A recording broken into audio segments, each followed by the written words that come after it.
something happening here. What it is ain't exactly clear.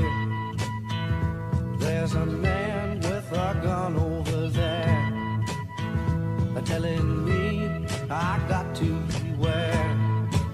I think it's time we stop. Children, what's that sound? Everybody look what's going down.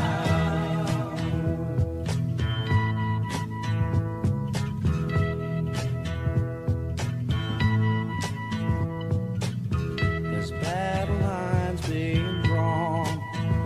Nobody's right if everybody's wrong.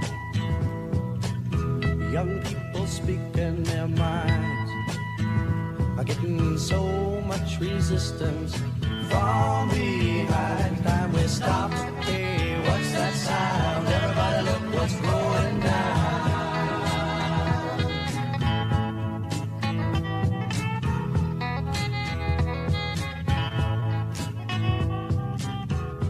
What a field day for the heat.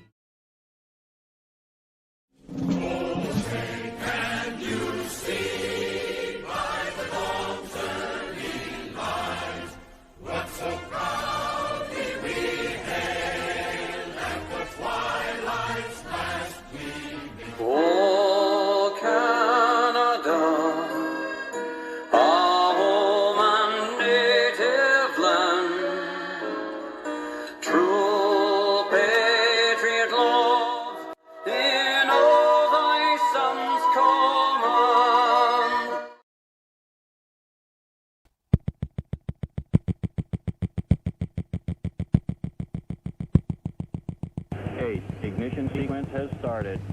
6, 5, 4, 3, 2, 1, 0. We have commit and we have liftoff at 2:13. The Saturn V building up to 7.6 million pounds of thrust, and it is clear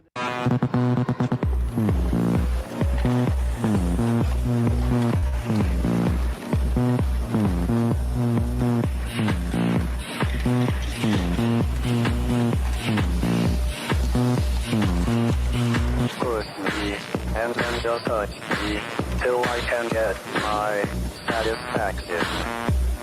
Push me, and then just touch me, till I...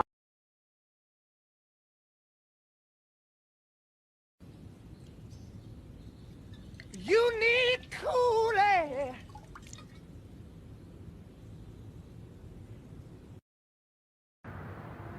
Oh, Lord, yeah.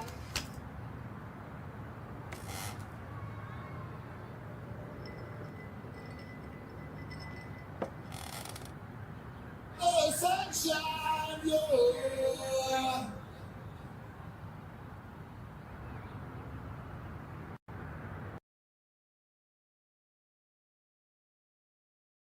To me and I'm a Bobby. Avocado. In a Bobby world, life is plastic. It's fantastic. You can touch my Avocado. can kind of go both ways.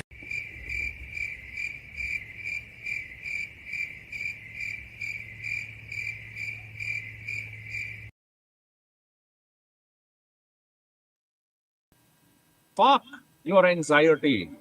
Fuck that little voice in your head telling you are not enough.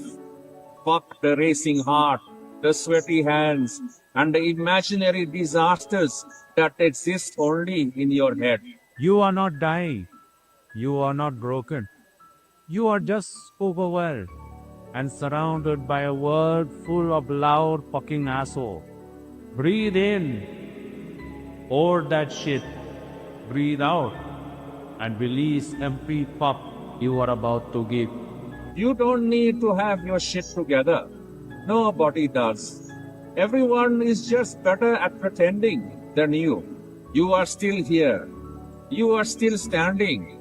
You are still hopefully not answering that fucking email. You are allowed to pause. You are allowed to rest.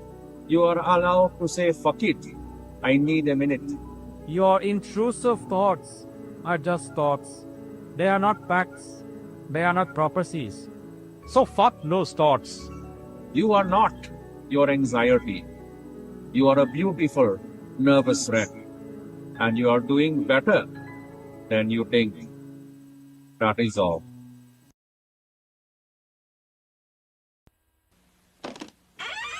After these messages, we'll be right back. Stop hating Mondays. Be a professional and hate the whole week instead. Burger King presents 4 bright, colorful Star Wars glasses. Hey, it's Luke Skywalker. And the princess. Gee, wow! Get your kids a different Star Wars glass each week. Buy a regular serving of Coke for 59 cents plus tax. Get Chewbacca. Get Darth Vader. R2-D2 and C-3PO. What mission? What are you talking about? We can get all 4. Star Wars glasses at Burger King until February 2nd. London, your bill is $99.75. Oh, god damn! What? Did you just say that? Nothing. What? Do you feel that?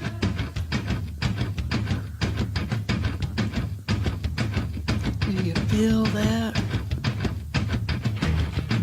Oh, shit.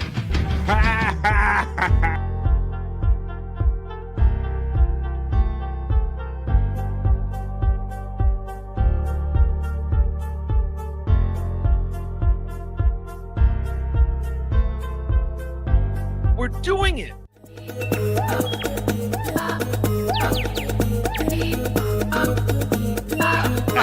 Jackie Mason, fucking Bobby's fucking money, Bobby Grant. I gotta give it to you. Line of the day, Bobby.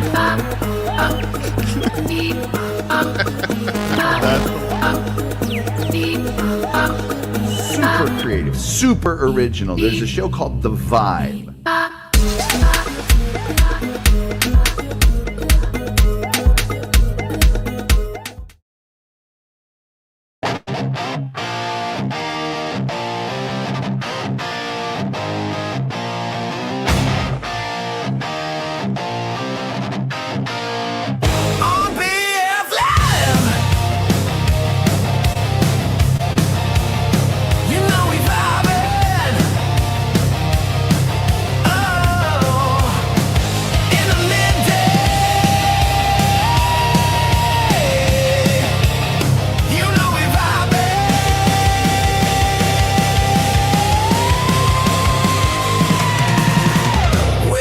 Chat family and the greatest panel of friends and all them positive vibes. Oh, it's BF Live. Welcome to the middle of the week and welcome to the vibe. It is Wednesday, folks. That's right. It is Wednesday, July 1st. Here we go. We can't stop time, so let's go. Oh, cut down on me. There we go. Hey, everybody. How you doing? Let's go. With July 1st right here on BF Live The Vibe, stream show 568. How you doing it? We made it to a Whack-A-Goal Wednesday. It's the middle of the week, folks. So let's have fun in the middle of the day. BF. I played this one for Terry Nee. I got your email, Terry Nee, and I also see generous super chats coming in. I see some generous gifted memberships coming in. That's especially important on a Whack-A-Goal Wednesday. It's that one day I remove all shame from my game. I do it one day a week, and I do kind of my best Aaron from Steel Toe impression. I say, hey, man, whatever you got, if you memberships, I have a membership level for as little as $1.99 here on The Vibe. If you want to help me out with my 2 Vibe crew, I'll love you a long time. We're going to whack a goal today, folks. Got no modest goal set for the day. If you can help me out with that and keep the vibe alive. It's the one day a week we do that. I'm going to be like Aaron, right? What's up? I get sent to bed early for butt fingering in public. Still haven't figured out what that is, folks. But I have figured out that the chat family is what this show is all about. Stream show 568. It's a Whack-A-Goal Wednesday, if you can help me out with that. But we have made it to the middle of the week, and it is July 1st. Hope everybody's ready for July. Whether we're ready or not, it's coming. It's going to be 4th of July this weekend. Are you off Friday? Are you off Monday? Are you lucky enough to be off Friday and Monday, or are you not off for any of them? Maybe you can let me know that when we do the opening chat family check-in in just a few minutes. I got some brothers backstage we're going to bring in. We'll have a little Frankie time. We'll take this liftoff reel out of backstage. We're going to do the not-so-serious news. What else we have? Today is Wednesday, so we're going to have to see what the stars have in mind for us with the Rock You Like a Horoscope segment, folks. We'll do horoscopes. I got some long topics. I got some fun news stories. We are going to start off with the unfortunate celebrity death report, but it's kindly treated as a cautionary tale to live our lives to the fullest. We're going to kick it off with a celebrity death report in a few minutes. We're going to be here for 3 hours, though, folks. So let's start bringing the fellas in. He is my friend. He is yours, co-host and brother. He is Scott Fitzpatrick. Come on in, Scott. Happy Wednesday. How's it going? Barely sit in here. Huh? Doing good. How you doing, everybody? All right, let me get my volume up here a bit. Sounding good. Okay, there we go. There we go. Coming I good. I can hear good. you now. You got that, but that always helps out. How you doing today, bud? Okay. I didn't get but a couple hours sleep, but that's fine. Up with Bobby Nick again? No, it's just I think I got a what's it called, FOMO, fear of missing out. Yeah. And, sometimes I just can't sleep because I think we're going to miss out on something. I always wondered what that was about myself, Scott, because I relate to that because I've always been a night owl ever since I was a kid. Yeah, ever since I was a kid. Same, like I guess it started out with always wanting to be up with the adults when they're telling you to go to bed. You know, I liked it because I got the TV to myself and the black and white monster movies that come on. That was good. Well, I guess I was always more interested. I guess I was an older minded kid, and I always I was curious what the adults were up to and talking about and all. And I always thought that cooler shit was going on, like when I went to bed later at night. So I guess as I gotten older, it didn't even take getting older, Scott. I'm like, I always had this drive to be up like late at night. Right. And I got this like if I pick a movie, I'll keep when you're scrolling through. Even though I've seen a few, I think I might want to watch. There might be a better one. I don't want to miss out on that better one. So. Oh, you definitely have a severe case of FOMO. Yeah. Awesome. All right. Well, I'm glad that you're here, man. With no FOMO here, we're not going to have. As a matter of fact, I have some advice for what you're supposed to do on a Wednesday. It's the middle of the day. It's the middle of the week. So let me just give our little public service announcement that we give here on Wednesdays, making our way to the weekend. Never forget, the weekend will always last longer if you start drinking on Wednesday. See, there you go. That's all you got to do. You can start drinking, and that's a more you know from me. There you go. All right. Hey, we got another friend backstage. He's smiling good. I think he liked that video. He's my highly heterosexual friend. He hangs out with all the hotties. Let's see what he's been up to since yesterday. He's my friend and yours. Hey, what have you been up to? Frankie McDonald, what's up, buddy? How you doing so far? Today's Candid Day in my area. Canada Day. Happy Canada Day to my friend Frankie McDonald and all my Canadian friends. Happy Canada Day, buddy. Things are great so far. Today's Canada Day in my area.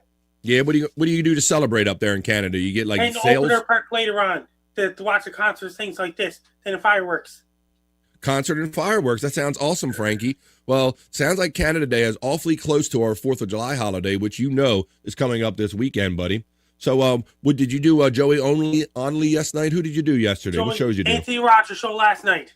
Anthony Rogers, yeah, that's cool. And Radio 80 Fanatical tonight, and Joey Only show tomorrow night. I recorded a video of myself for the Gary and Dino show. Cool. Well, Frankie, we got a little heat wave happening here on the East Coast of the United States, being my weatherman friend. Phoenix, Arizona is really, really hot where Gary and Dino's in Scottsdale, Arizona. They're getting really hot weather in Scottsdale, Arizona, over 110 Fahrenheit in Scottsdale. Wow, I believe it because it's 91 and sunny right here on the East Coast of the United States, Frankie. So I can imagine it's pretty hot in Arizona. So, and I understand that Colorado and some states over there are going to get a late winter storm. But Frankie was hanging out yesterday up there in Sydney, Nova Scotia. Looks like you had a nice day up there yesterday, Frank. And then here's the Scottsdale forecast. Look at this. That's where Gary and Dino lives. Let me see. That's Scottsdale, Arizona forecast. Oh, that's it's all Gary hundreds. And Dino lives. It's all triple digits, Frankie. Holy moly. Well, let me show you the weather Frankie was hanging out yesterday up there in his home state, Sydney, Nova Scotia. That's the Bass Guy Show shirt. Yeah, that you ran. And there's your friends from yesterday. I thought this was a video, Frankie. But it looked like you had some fun, good weather up there yesterday, buddy. Yes, I was wearing the Bass Guy Show shirt. You sure are. Yeah, Bass Guy's fun. So what are you up to tonight as far as shows? What are you doing today, buddy? That means you listen to Bass Guy's music. Yeah, Bass Guy. I have checked out Bass Guy before, Scott. Have you ever seen Bass Guy before? No, I was curious. I'm curious of. Check him out on a Friday night. What is the central time for Bass Guy, Frankie? 9:50 Central. There you go, Scott. 9:50 Central on Friday nights, man. Frankie, just like he's doing here today, he does drop-ins with Bass Guy, and I've seen him. Bass Guy's got some really cool. Matter of fact, I got a clip here. Let me give you a little flavor of Bass Guy that Frankie shared with us just a week or so ago. I got a Bass Guy clip from Frankie's last appearance on there. Let me go up in my little thing right here. Was this it? I think it was. Let me see. And oh no, this was this was Simcast, Scott. I don't know if you saw this, but this was Frankie on Simcast last Sunday. Are you crazy, Chrissy? But lo and behold, you put a shirt on. Your hair looks amazing. You have makeup on. Frankie's checking in from Dooley's the other day, Scott. After just giving birth. Doing so his check-in. Kudos to you, Kim. All right. Kim's doing great so far. Kim, it's me, Frank Dell. I'm doing great. You watched me on In Hot Water Show with Gino Pisconti on Compound Media. Oh no, you're muted.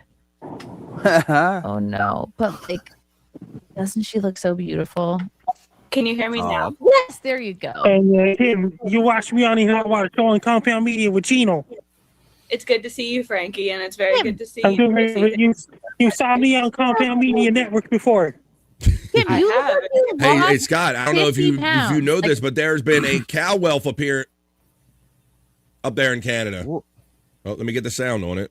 You can hear it. Turd. I made it back to planet Earth from Mars. Oh, no. I've been on the Mars moons. Moon's called Phobos and Deimos. I've been to moon. I have traveled to Jupiter's moons, Europa, Io, Ganymede, Costello. I have traveled to Earth's moon and Saturn's moon, Titan, and Saturn. Earlier this month, Thanks, I Frank. traveled to Uranus' moon, Neptune. Coming to Uranus, Scott. All right, yep. And Triton's Neptune's moon, and Chiron's Pluto's moon. We told Frank you better watch out with cow welf out there, up there in Sydney, Nova Scotia. He's in the same town, Scott. Cow Welf is here. Cow Welf has made it. I've been to Andromeda Galaxy. I have to travel to Andromeda Galaxy. He only stops in like once a year, Scott. Remember, he stopped by like last year, remember? Cow Welf is back. Once again, guess who's back? Cow Welf. Guess who's Cow back? Welf has returned. I have returned. I'm on planet Earth right now. Long time no see. I haven't Long seen time you no guys see. in a while. Cow Welf is back. That'd been about a year. I have to travel to dozens of other planets. In the end of the month, in July, I had to travel to Mars, Jupiter, Saturn, Uranus, Neptune. I got to travel to Andromeda Galaxy, M33 Galaxy, and other solar systems, Sirius, other sun-like stars and suns. Guess who's that? Cow Welf is here. Cow Welf, who has to travel to different universes around the universe and things like this. Cow Welf has returned. Cow Welf is back. I've been trying to find the video of cow welf on Gino's show. I'm having a great line around all over the world. Cow Welf is here. I'm Cow Welf. All right, so cow welf appearance. So let me see, because Frankie. From the Big Sky Show. Yeah, let me show you that. Thank you for resharing that, Frankie. Let me go to that real quick. I'll give you a little bit of flavor of Frankie's appearance on the Bass Guy Show, Scott.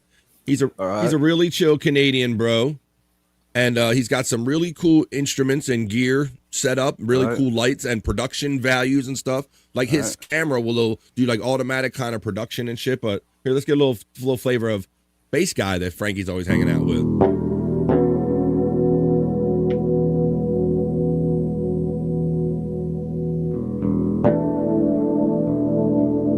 Oh, he's serious.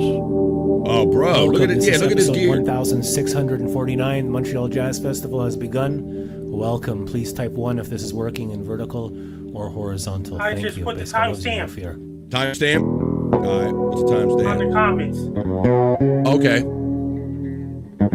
It is on the comments of what? Of the video or what? Yeah, the comments I'm on the certain minute of the video. Where I found you last time, Frankie. But yeah, look at this stuff, Scott. Like, look. Yeah, he's serious.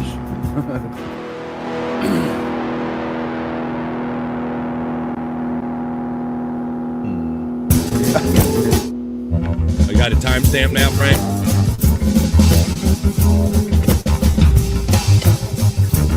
Oh God. Oh, that's Joey only. That's Bass Guy Show. I'm on Bass Guy Show. I was watching the Joey only you just 49-minute mark. 49. All right, Frank. We see what these guys, Scott, though? Yeah. For, shit. For a bass player, that's a lot of equipment. He's in deep. Yeah, he does this every Friday night, and Frankie does his little drop in like he does with us. All right, here comes Frankie. And the Bellevue in Montreal, Canada. But it's hella produced, Scott. Ladies and gentlemen, we have the one, the only, Frankie MacDonald. There you go. I'm doing great so far. And guess what? Today, Smith and Jen Smith Kobe wish Samson well on Base Guy Show. Get well soon, Doc Samson. Professor Octopus, the Lord Octopus, doing great so far. And Daisy Rampage is going to Alaska in August for fishing and things like this. And did you hear about this?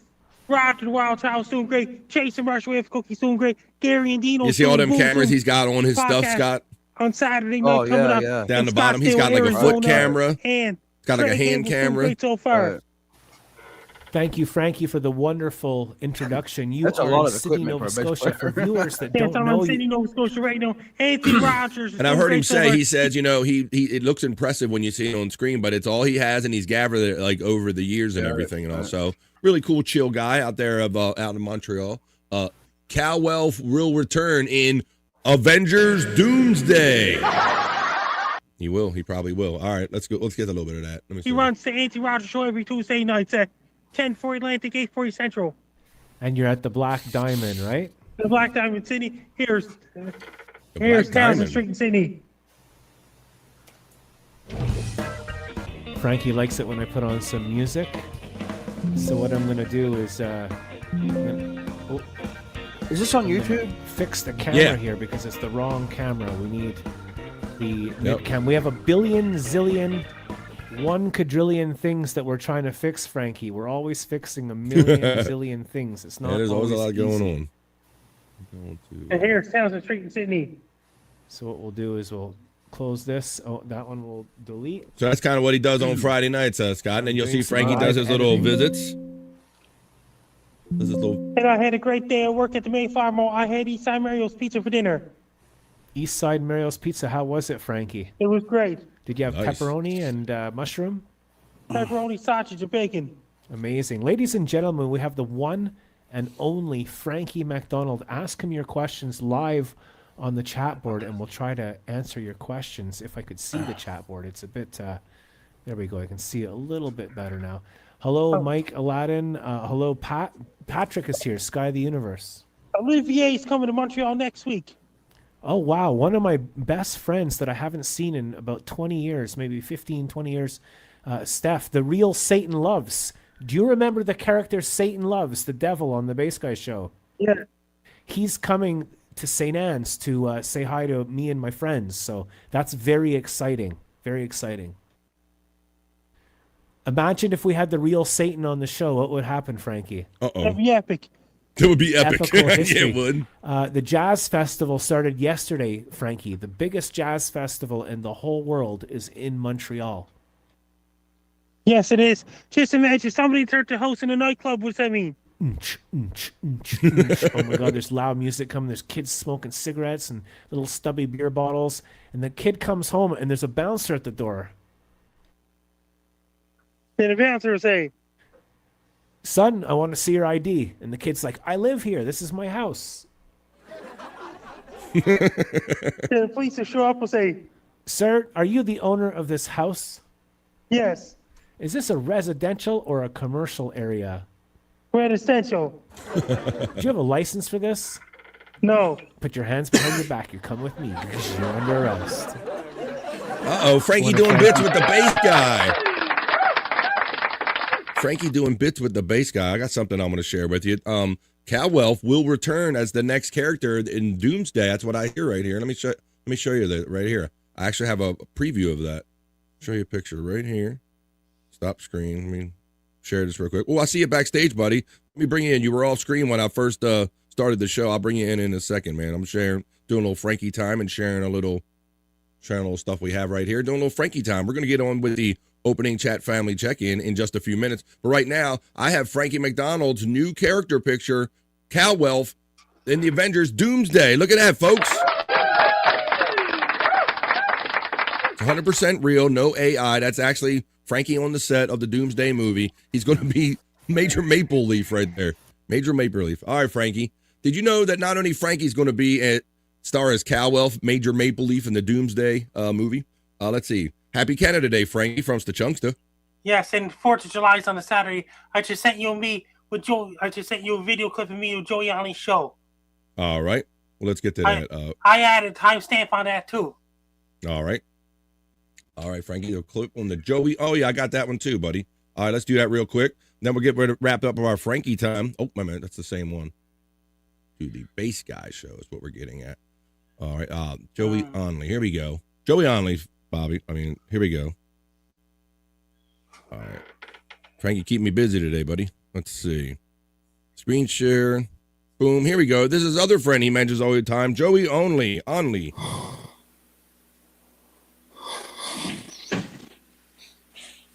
He's a weather streamer, Frankie? Yes, he's a weather guy as well. Brandon Helk is a weather guy from Alberta. He comes after my segment. Awesome. Caribou, Weather Dude YouTube channel. Once again, my friends, welcome to the show. Another Thursday night recording session for the radio broadcast. We got all the weather all over the world and everything to talk about tonight. As per usual, I have to set up the broadcast. At first, I have to change the thumbnails and do all that stuff. So if you're watching this after Frankie, the fact, you're not live right now watching this, feel free to skip ahead about 3 minutes because I'm just going to be stalling for time here like I do. But sometimes I say good stuff. Here he is. Yeah, I like that place. Puppy's real nice. The owner there, all the staff's real nice. They all come to work and hug their boss. That's how you know he's a good guy. And lots of rain in Florida, into Oklahoma, and places like this. Then they got some cooler temperatures in Nova Scotia this Monday coming. They got really hot temperatures where Dayton, Ohio, where Jason Marshall lives. It's going to be desert-like heat in Wisconsin this Monday coming. And Tuesday's going to bring desert-like heat in Milwaukee, Wisconsin, Madison, Wisconsin, Chicago, Illinois, Lake Michigan, Green Bay, Wisconsin, Minnesota, Iowa, St. Louis, where Auntie Rogers lives. It's going to be dangerous heat where Auntie Rogers lives, too. In Texas, where Trey Campbell lives. Yeah, Trey, yeah. I love all those guys. And Trey's getting really, really hot temperatures where he lives, too. It's hot everywhere. So there you go. There's all Frankie's appearances. So now, thank you, Frankie, because we're actually putting faces with all of these great podcasters that Frankie hangs out with, Scott. So now you see what Joey Onley looks like. You got a little feel for what the bass guy is all about, maybe. I know you're a gear guy, so you were attracted by all that shit, right? Yeah, you can get an idea of a person's how deep they're in by their gear and how they play the bass. Now, he's a good one and in deep, I can tell. Yeah, he is. You might enjoy that on Friday. Jason Marshall's not doing a podcast this Sunday because of 4th of July weekend. Wow. It's 94 in the Chunkster's shop. He's saying ugh already. We're going to get to everybody checking in with the heat because some of us are experiencing a serious heat wave. How about this guy? Let me bring in a guy backstage that you know, Frankie. Matter of fact, you hang out with him on his shows. He's another fellow Canadian. He's one of my friend and yours. He is Bobby Nick here, Frank. Deep butt cheeks, motherfuckers. Fuck yeah, we're doing it. We're having it. Captain Nick reporting for duty, sir. Frankie, I got deep butt Happy cheeks. Canada Day. Today's Canada Day in my area. Bobby, Frank has their holiday on Saturday. Yeah. Yes. Yeah, we got ours on Saturday, but y'all had to get a jump on us. So you're having Canada Day today, trying to be all patriotic. Frankie says he's going to have fireworks and things like that, Bob. Do you do anything special to celebrate Canada Day, buddy? I do absolutely fucking nothing. I had a feeling that was going to be the thing. Oh, thank you. Yeah. I want to Terry Nee. I see. I'll enjoy the sounds of the fireworks going off at about 11 o'clock tonight. That's my whole that's my whole thing too, Bobby Nick, because I mean we've been around. Once you go through this cycle a couple of years, a couple of decades, you're like, do I really want to go out in the heat and around the crowds and the bugs and all just to watch some boom booms go up in the air and all that stuff? So at least that's kind of where I'm at with it too. So for real. I can kind of see them off in the distance from my house. So I think that's going to have to do for me this year. My plan is to cook out on the grill. Maybe I'll break out the old the smoker and all. Maybe I'll smoke me some ribs and all. But maybe you all can let me know what you're doing. They're having Canada Day. I got my Canadian friends here. They're having Canada Day. Now, thank you, Frankie, for being here. You showed us your bass guy clip. You showed us your Joey Onley clip. So you could tell that Frankie's always out here doing stuff, and folks. it's Tim Castle, Chrissy Mayer. I did, and we showed you a little bit of that one, too. I showed Scott. But did you also know that my friend Frankie McDonald is not only a prolific podcaster, he is a prolific book author, folks. You have to get Frankie McDonald's book. Be prepared. The Frankie McDonald Guide to Life, Weather, and Everything. Available right here at thriftbooks.com. You can get it at amazon.com like I did, or wherever fine books are sold. And while you're out there getting your Frankie wares, make sure you stop by the National Bobblehead Hall of Fame.com to get your latest Frankie McDonald t-shirt bobblehead. That's right, Frankie, he's making bobbleheads. He's doing Tops .0. He's hanging out with Simcast, hanging out with the ladies, writing books, making bobbleheads, and doing the Frankie dance here on The Vibe, folks. This is how we wrap up every Frankie segment. So let's do just that. Frankie kicks it off. We're going to do the chat family check-in after Frankie stops rapping. Let's go, Frankie. Happy AI Fingers, Frankie. AI Fingers. All right, we want AI Fingers. Scott's got it. Scott's got it. Here we go. We brought Robbie Nick in to dance. We're going to wrap up Frankie time after this little ditty right here. Happy Wednesday, everybody. We're going to check in with you in the chat. The chat family check-in begins after our little Frankie visit right here. Frankie time. Mixing podcast, radio, and fun. It's The Vibe. He's not fake. He's real. The real Frankie McDonald is here. Dressed very, very warm. Cold like Minnesota. Cold like Minnesota. We're going to do the not so serious news in just a couple minutes. I want you all to help me with. Very cold weather in the state of Minnesota. Very cold weather in the state of Minnesota. I got Bobby Nick doing the robot. Bobby Nick getting funky out there with it. Oh, shit. Oh, yeah. Here, I'm just doing them. I like doing this. Me and Frankie do this. We do this one. Do that one, Frankie. So. AI Fingers. I should have done AI Fingers. No songs over 80 beats per minute, Spawn. It's too hot today. Oh. All right. Thanks for checking in, Frankie, as you always do. Frankie time on The Vibe. See you later, Frankie. That went pretty damn good. How you doing, Bob? I'm doing good. Doing good. I saw you initially backstage. Your camera was off, and so I hesitated to bring you in, and then we were right in the heart of Frankie time when I did see you come on camera, buddy. So I'm sure you know how that is when you're dealing with Frankie. I had to respond to everything. Yeah. He was producing me, buddy. Boom, yeah. He was hitting me with keeps some on stuff. your toes. Keeps on your toes. He does, man. I was like playing one clip, and he's telling me about the next one. So what's good with you, buddy? You been asleep in the last 24 hours? I have. I actually. Nice. Holy shit! I literally slept like 12 hours yesterday. Didn't wake up till like 3 o'clock in the morning my time. So I was like, holy crap. But hey, wow. It's probably a good thing. I mean, I slept that long. I must have needed it, right? Well, I always tell you, if you don't choose to sleep, your body will let you know when you need to. You just pass the fuck out, right? Yeah, it put me the fuck out. It was like, shut the fuck down and shut the fuck up. Awesome. Well, I'm glad you're here, man. I'm always glad you're here. Fucking Frankie's becoming a regular part, opening every show with us. The chat family is here. Let's do this, folks. It's Wack-A-Go Wednesday. If you consider joining for as little as $1.99 on the 1 day a week, I remove all shame from my game. I'm like Aaron. Get sent to bed early for butt fingering in public. So come on, let me know what you guys are up to today, because I see 20 of you in here. I know that it's 91 and there's heat advisories in effect where I'm at, but I also know that the other half of the country out west and all, they're maybe getting a late winter snow. So check in during this opening chat family check-in. You all establish the vibe for the 3 hours we hang out here every day. So post them if you got them, folks. Throw them in the chat.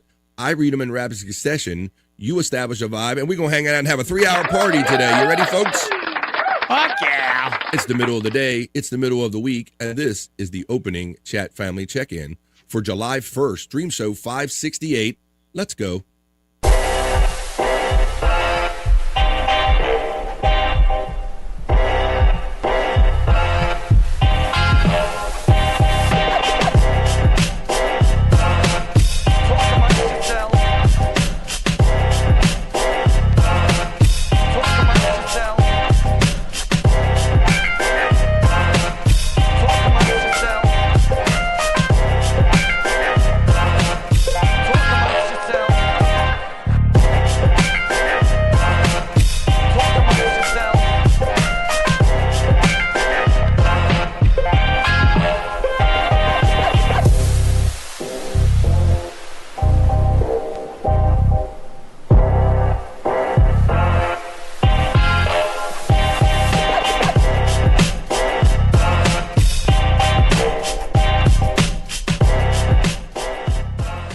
amongst yourselves.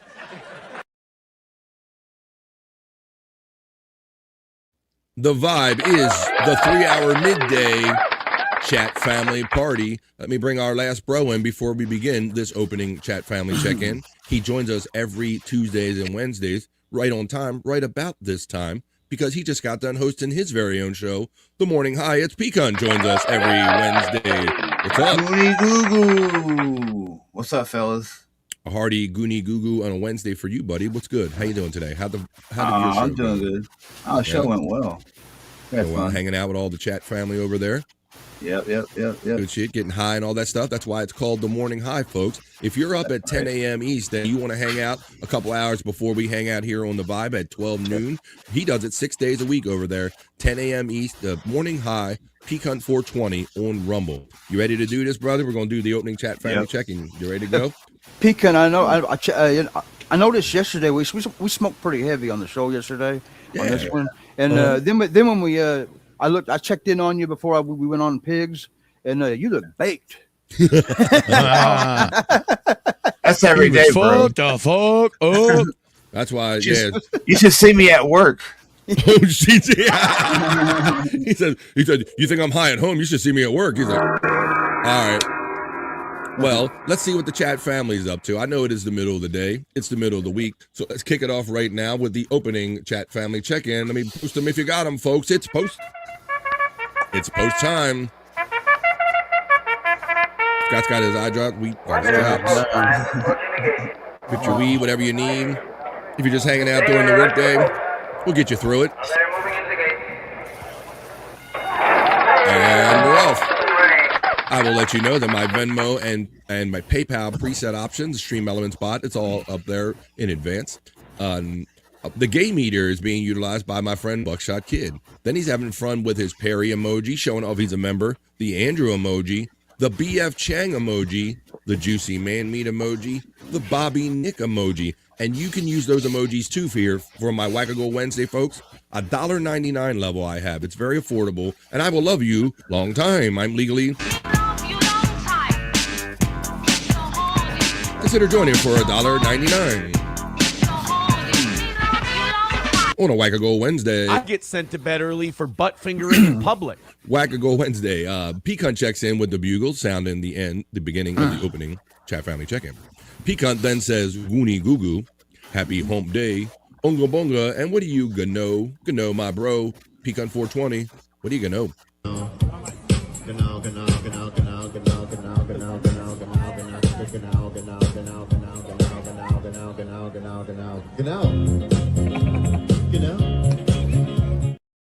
I can know that later on in the show, we could go to my Wack Package when we go back to the good old days of the Howard Stern show. I've been threatening to play the Evil Dave.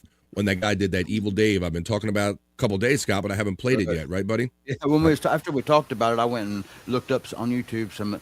Couldn't get video, but just the audio of Evil Dave, man. We'll go over Evil Dave. And for those of you that weren't fans of Howard Stern back in the day, they knew this gentleman who had an uncanny, just exact voice of David Letterman, and he just said that some of the most hellacious, outlandish shit on his behalf. Pecan 420 is checking in using all of those membership emojis. Now look at that. They look like text on here, but they're colorful, fun emojis on the YouTube feed. So thank you, Pecan 420, for being a member. He says, can I get Can I get a Hoya? Can I get a Hoya? Can I get a Hoya?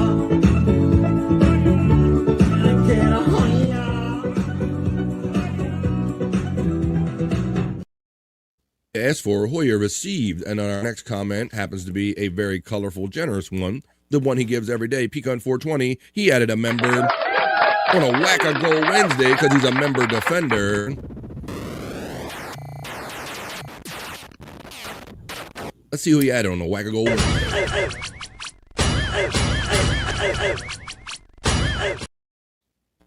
KB, the lovely KB. Where you been, KB? I see her hanging out in that whole in the Kevin universe and kind of mixing it up and all that. Her name going across, what's that? Chad Zumach. I think she's she's into that whole Chad, that whole mix and everything. Shout out to the 30 awesome people that are here for a little different stuff here. I like to mix radio, podcasting, fun chat family, and positive vibes. Welcome back, KB, to the chat family. Terry Nee checks in for a $2.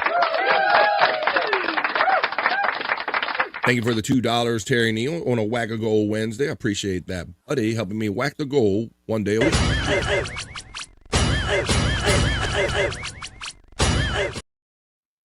All right. And Terry Nee did send me something in the email, so let me show you what Terry Nee sent me. Thank you, Terry Nee. Terry Nee's busy doing some stuff, so let me see. Let's play what the Terry Nee sent us. Here we go. And happy birthday again, Stormy. Happy birthday to you. Happy birthday to you. Happy birthday to Stormy. Happy birthday to you. Terry Nee doctored that up for the one and only, the lovely Stormy. Thank you, Terry Nee. He asked me to send that to him this morning, Scott, and so that's kind of what he did with it for the lovely Stormy. That was very nice. Terry, you got acknowledged by Pecan 420 right here. Widow Killer, happy Wednesday, buddy. Looks like we're starting off the month with 2 celebrity death reports. I just posted them in Discord. Well, I do have the latest one that broke, and I had one from yesterday. Maybe we might have to do 2. Hey, Terry Nee checks in, says hello to you, Pecan. Terry. The Pecan says, whack a Chelino Wednesday. Wait, man. Why are we shooting shots? Let me see. There's his socials on Rumble, Kick, and Twitch. He preemptive. Widow Killer checks in and says, Perry believes that FOMO means fucked one man only. And that's why he doesn't think he's gay. Shut the fuck up. I didn't say it. Widow Killer said it. Terry Nee checks in and says, I always snuck down the hallway to watch 8 p.m. TV. When we were talking about staying up, Scott, late at night? Yeah, I wanted to stay up, and if they went to bed quick enough, I'd get to watch Jack Benny. Oh, wow, that's a deep reference. Yeah, just you always knew that something more fun was up when they sent us to bed. Could you consider joining using that membership link for as little as $1.99? Happy Moose Humpers Day. Is that a thing? Yeah. It's Canada Day. I guess it's kind of the same thing. Whack My Whole Wednesday. I'm not sure about that's what it is, Terry Nee. Wait a minute. Off the clock, Alexa. We know Terry Nee wants his whole whack. That's for damn sure. We know, but off the clock, Alexa even knows what's up with this. I'm here. Please help BF on Whack a Goal Wednesday, or I will share your interest history with the world. Oh, shit. She'll say your internet history with the world. Oh, no. Damn, she's making threats over here. Damn, N-E-T. I spelled internet history wrong. I think I spelled D-E-R-N-E-T. I said interest history. Here we go. Try it again. Threaten them again. Please help BF on Whack a Goal Wednesday, or I will share your internet history with the world. Oh, see, that's what. We're not whacking your hole. Widow Killer checks in and says they celebrate by shoving maple leaves up their asses over there. Crazy Cute Sunflower checks in and says happy Canada Day to Frankie. It's a desert, says our friend Terry. Crazy Cute Sunflower says happy Wednesday to me and Scott. Throws out the BF Chang emoji and the Tammy and Scott emoji, showing off she's a member here on the Vibe, and says good day to the chat family. Well, look who's checking in. This guy's always has some kind of heavy gear in his hands, but Josh checks in. Josh in Tennessee. Josh in Tennessee checks in and says, Hoya hoya, everyone. Trying to keep from melting in this 100-degree weather. Hope everyone is good as well. Okay, stay cool out there, Josh. My goodness. Sydney Rib Fest later this month, the 32nd of July and the 34th, per Nelson Peabody. Yeah, somebody said that Nelson Peabody called in or made an appearance with Gino and him yesterday. I love when Frankie gets the Nelson giggles. Widow Killer says you've been trying to find that Cal Wealth on Gino's show clip. There's the Nightbots running for all of our bros in the chat right here. Oh no, folks. It's been a minute, but whenever you hear that scream of horror, we have to interrupt the show for breaking poos. We'll tell you, breaking poos. Oh no. Oh my God, that's horrible. All right. If you're newer here to the vibe, Wendy Pack from the Howard Stern Show would wake up in the morning and just start sending her morning constitutional pictures to Bobby Nick. But since then, everybody else has jumped in, so we never know who's giving Bobby breaking poos. Bob, who got you this time? Oh, it was Spawn. Oh no! God damn. Spawn, what are you doing over there, buddy? Yeah, I don't know. It looks like a long one. I mean, it goes right into the toilet. Like, I don't know how far this thing goes. It's got to be like, I don't know, 10 inches. Jeez. Damn. Jesus Christ. Yeah. Damn. And then there's another big, well, a sizely turd above it that seems to be floating, and another small turd in the back. So, yeah. Yikes. Well, I know this usually only means one thing because I told you that Wendy Pack kind of came up with this segment or bit kind of spontaneously. And now that she's seen like maybe like Spawn or Scott or others trying to step in, she'll be back to claim her title for Wendy's That's Breaking Poos. It was Spawn this time. Poor Bobby Nick.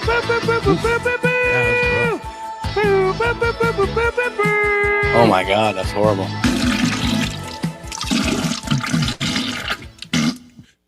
So the chunk that told us earlier was 94 in my shop. Ugh. Yep, currently 92 here where I'm at on the East Coast. Happy Canada Day, you hoser Nick and Frankie says 2 joints your other fellow Canadian. Checking in there, Bob. Deep budgies, you 2 joints, and happy Canada Day, motherfucker. Spawn checking in with the chat family weather check-in. Got 93 degrees where he's checking in from with a 100-degree index. Spawn brother getting the love from 2 joints. Crazy Cute Sunflower says, Happy Canada Day. All my Canadian friends are sharing their Canada Day vibes in the joint. Let's see. 2 joints gets a love from Spawn. 2 joints says, Sunflower, same to you, and written off. Right up there with you, Spawn. 94 feels like 118 here, says Crazy Cute Sunflower. There's Scott Fitzpatrick link box. There's the link box if you want to be a member here for as little as $1.99.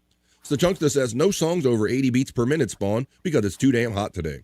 Spawn checks in and says, LOL, I can't make any promises there won't be a new hardcore band introduced to this again. Uh-oh, Spawn is all ready this afternoon. Oh, yeah. He says again this afternoon. And for those of you that don't follow that reference, my friend Bobby Nick right here, immediately following this show today at 3:30 Eastern Time, he does a music video show called In the Lounge.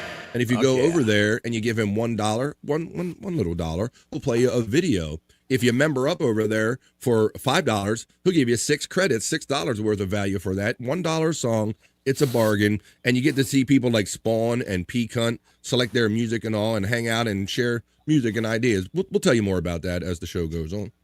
I'm at the pool until In the Lounge starts. Ooh, T. Spawn is always enthusiastic for In the Lounge on Wednesdays and Saturdays. Spawn says, when are you doing the Evil Dave? I don't want to miss that shit. I'm going to probably say that might be one of the first things we'll do in the second half of the vibe after the 1:30 piss break, Spawn. Let's try to plan it then. Her and Chad have no love lost for one another, talking about the lovely KB. And I heard him saying some not great things, some disparaging things. I'm hearing you agree, Scott? Somebody agreeing? Yeah. I can repeat some, but I don't want to. No, but no, they're not worth repeating. But I know that Chad goes hard into pain, and he goes to all the typical things to slice women down, all the typical thing, just easy shit. Jack Benny, how the fuck old are you? How the fuck? Jack Benny and Benny Hill. Benny Hill, definitely. Benny Hill. Hey, Benny Hill was definitely the shit, like late at night, Scott, because they would slip in a titty every now and then or something. Yes. Right? Yeah. They slip in a titty because the English people didn't give a fuck. And let's see. Widow Killer says, in all seriousness, happy Canada Day to you mother Canuckers. Yeah. Mother Canuckers. Uh-oh. Wait a minute. Chelino's checking. He's got some. Is this a thing here? Is this really real? Chelino checks in with $2 and says, P bad touches his nephew. Fact. Oh, no. We can't. Can we back that up? We can't. I don't know if we can back that up. Lord. Well, for one thing, I don't have a nephew. So, Chelino, that's why you're a dumb fuck. You two get along now in the chat now. What's going on with you two? Let's see. Spawn checks in with all these trophies and stuff. Widow Killer says, what spawned in his toilet? I'll see myself out. I'll see myself out. Terry Nee checks in. Is this yet another one, Terry Nee, with the email? Let me check. Give me the email again. Let me see. I got the first. Let me refresh. Is that the same one? Nope. I got a new email. Oh boy, what is this? Let me download this, Terry Nee. Give me a second.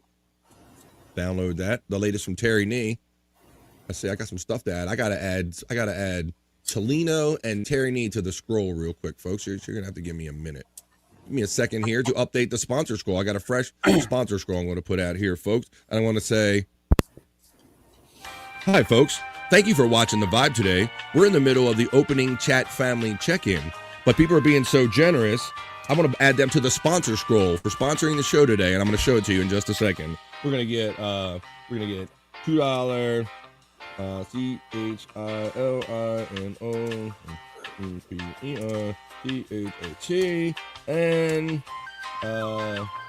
$2 PERCHATERYNEE. Boom.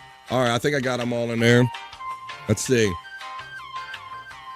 All right, I'm going to throw the sponsor scroll up there. Thank you for all of these great people for sponsoring today's show.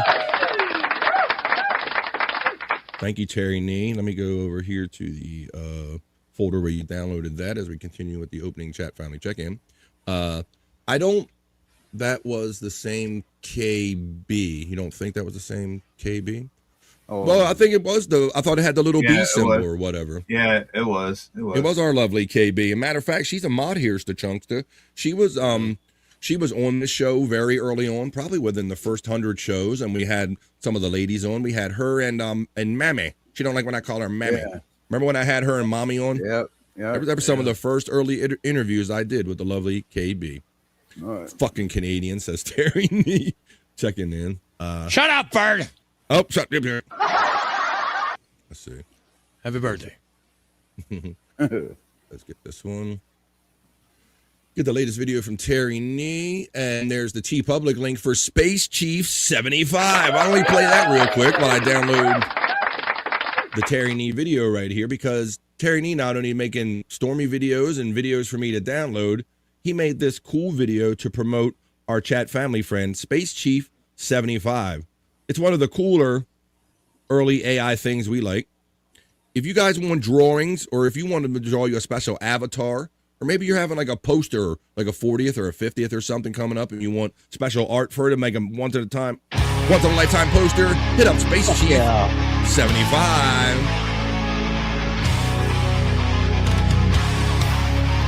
We are near the end of within 2 chats ending the opening chat family check-in. And then we're going to get on with celebrity death reports, not so serious news, and other fun shit on a Wednesday. But go out on Twitter X and look for my friend Space Chief 75.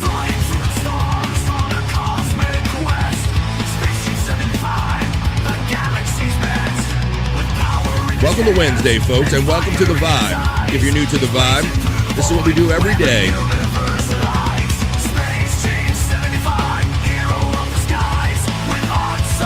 I have my Space Chief 75 art. Got to get yours. We will do that Evil Dave Wack Package at 1:30 in the second half of The Vibe. We'll do that today. We're going to get into your horoscopes. I got Internet Shyt. I got WTF. What the fuck is this?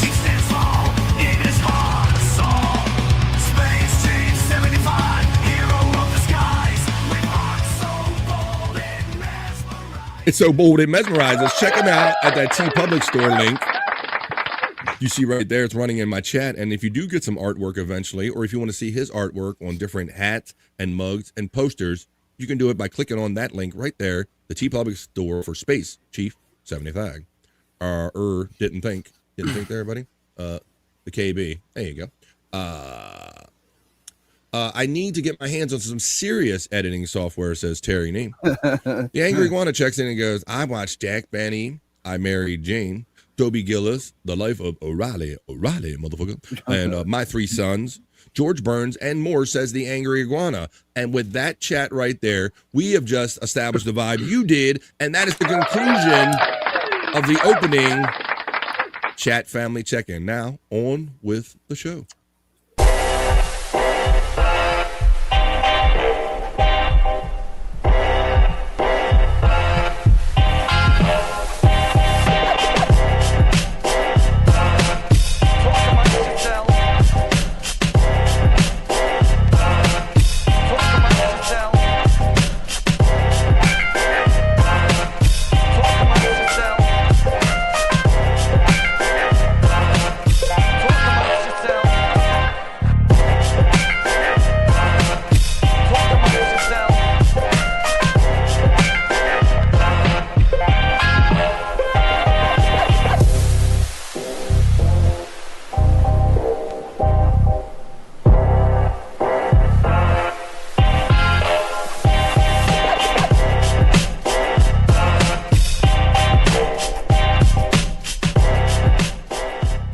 talk amongst yourselves.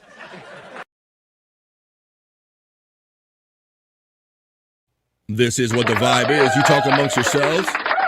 You talk with me, Scott, P. Cunt, Bobby, Nick, and whoever comes along, and we're gonna have 3 hours of fun right here on the vibe. Hey, but first we're gonna do the not so serious news. We will definitely be doing a celebrity death report. We might have to make it even 2 of them because there have been a few of them. We'll see how much more death I want to lay on you. I have not so serious news and a lot of other fun. But first, we gotta do a little vibe health break right here. Let's do a little anal breathing, guys. A little anal breathing. My name is Joe Kramer, and I'm a massage instructor. We were taught that there are places on our body that we should avoid, and the asshole is at the top of the list. Until I was 30 years old, I hated my asshole. Twice I even had surgery on my asshole. Not fun. I recommend clenching your asshole in rhythm with your breathing. What results can you expect from anal breathing? Well, less tension in the asshole. This muscle, this major pump, is the secret of the asshole. I have relaxed and healed my asshole. My name is Joe Kramer. There you go. Do you feel better? Your asshole feel better? That's a little BF Live the Vibe health break right there. A little anal breathing, guys. Man, been a while since we did a little health break right there. Yeah. All right. Man. We're gonna do the not so serious. You trying it, Scott? You hurt yourself over there trying it? I'm getting a scratchy throat. Whoa! Where's your asshole? I don't know. All right. You're stretching. Oh my god! All right, let's get on with the not so serious news. I do have a celebrity death report. Matter of fact, I have 2 of them. One broke late yesterday. One broke kind of earlier just today. Let's get into them both before we start the not so serious news. I'll make my way over to my news desk, and I'm going to hit you with a couple celebrity death reports. BF Live, Celebrity Death, Marriage, and Divorce Report. They lived, they loved, they died.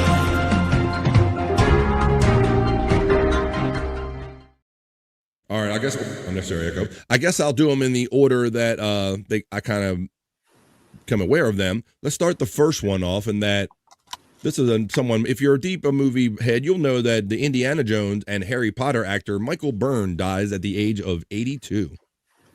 Michael Byrne, the veteran character actor known for his roles in Indiana Jones and The Last Crusade and Harry Potter and the Deathly Hallows Part 1, has died. He was 82. Byrne died June 20th, according to The Guardian. A cause of death was not disclosed. USA Today reached out to his representatives for comment.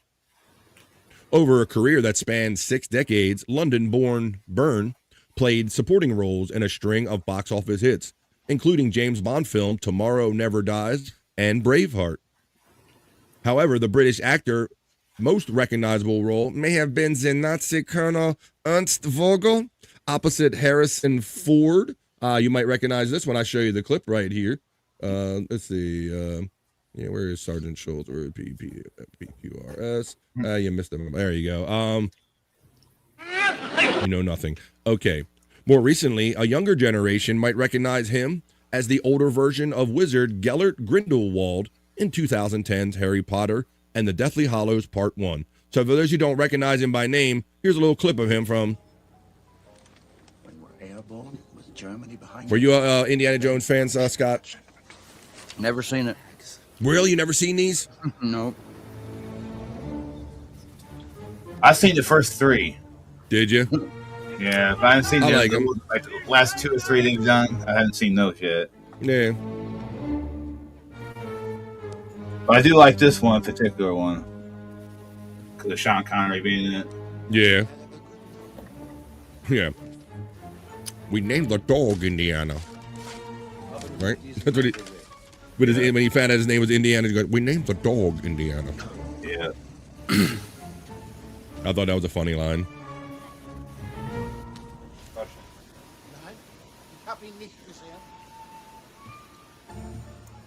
You a dumb cough?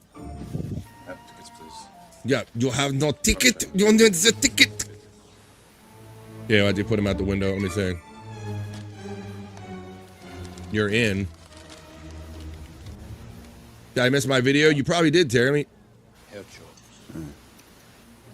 Wahrscheinlich mein Herr. Back. Tickets, please.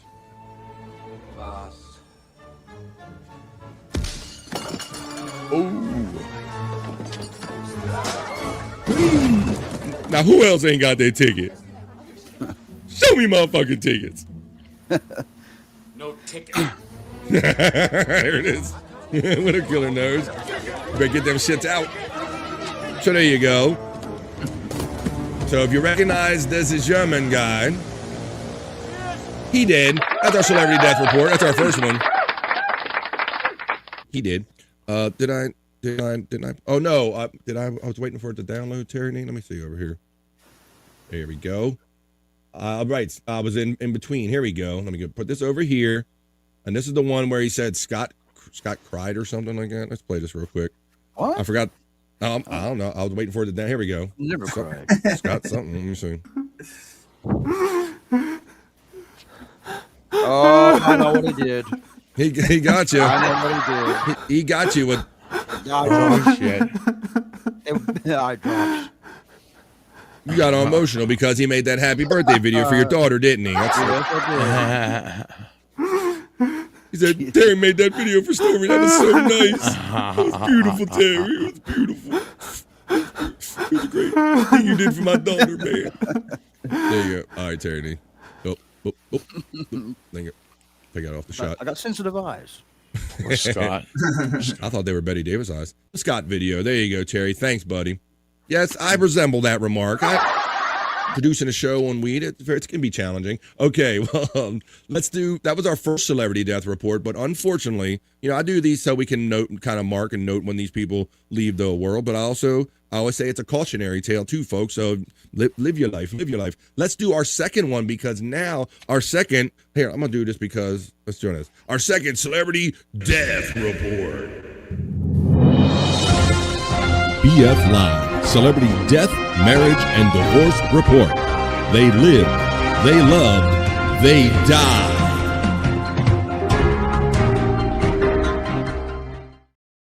Everyone, most people that have been on the planet, if you have not been under a rock, you will have at least heard of the Village People one time. Well, Victor Willis, the Village People lead singer, the guy, you'll notice him in a second, he dies at the age of 74. A gay icon, Terry, so calm down. You're going to be crying over there. I know. Terry's going to be a little upset. Victor Willis, the lead singer of the Village People, the group whose on-stage costumes and catchy songs, including YMCA and In the Navy and Macho Man, made them a household name far beyond the disco era. He died on Tuesday, the band said in a social media post this week. He was 74 years old. Willis died after a short but aggressive illness, his wife wrote in a separate statement posted on his official Facebook page on Wednesday. The family requests privacy at this time of great loss, the statement added. Willis was born in Texas in 1951 and grew up singing gospel music in the church where his father was a Baptist minister. So you recognize him, he wore the cop outfit. In 1977, he teamed up with the late producers Jacques Morali and Henri Balauto to create and form the Village People. Embodying the group's cop/admiral character, Willis left and returned to the group several times in the years that followed, but returned for good in 2017. When the group's hit song YMCA was named National Recording Registry of the Library of Congress in March 2020, Willis said in a statement, "I had no idea when we wrote YMCA that it would become one of the most iconic songs in the world, and a fixture at almost every wedding, birthday party, bar mitzvah, and sporting event." So there you go, the lead singer of the Village People, Victor Willis, dead at the age of 74. Everybody knows, like I said, if you ain't heard YMCA, like he says, everybody knows this. Come on. You're like, oh, it's that part of the wedding where it's.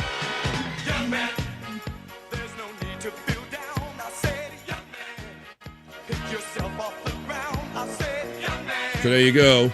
Our second celebrity death report. The lead singer of the Village People, Victor Willis, dead at the age of 74. That was 2 celebrity death reports. BF Live, Celebrity Death, Marriage, and Divorce Report.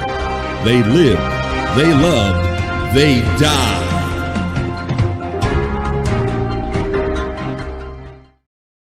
Didn't mean to play that. All right. Yeah, so that was something. Those 2 celebrity deaths. Thanks for sharing that with me, Bob. Yeah, no problem. Yeah. That kind of broke last night, early this morning? Yeah, I think it was Something early like this that. morning. That's when I saw it. Mm-hmm. Cool. Yeah, so it's unfortunate and all, but it's kind of that's what we do here on the Vibe before we do the news. Whenever we have a celebrity of note pass away, we kind of kick it to you in the way of a celebrity death report.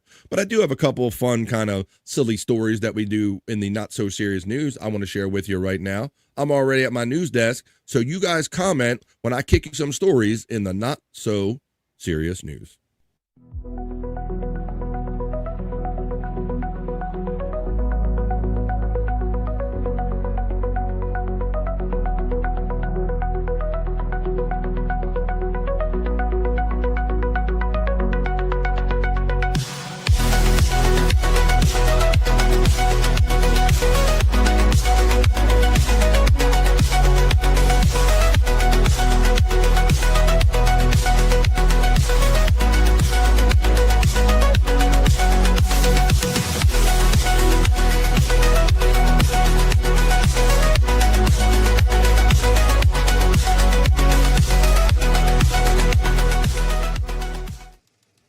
Just a couple of quick fun stories.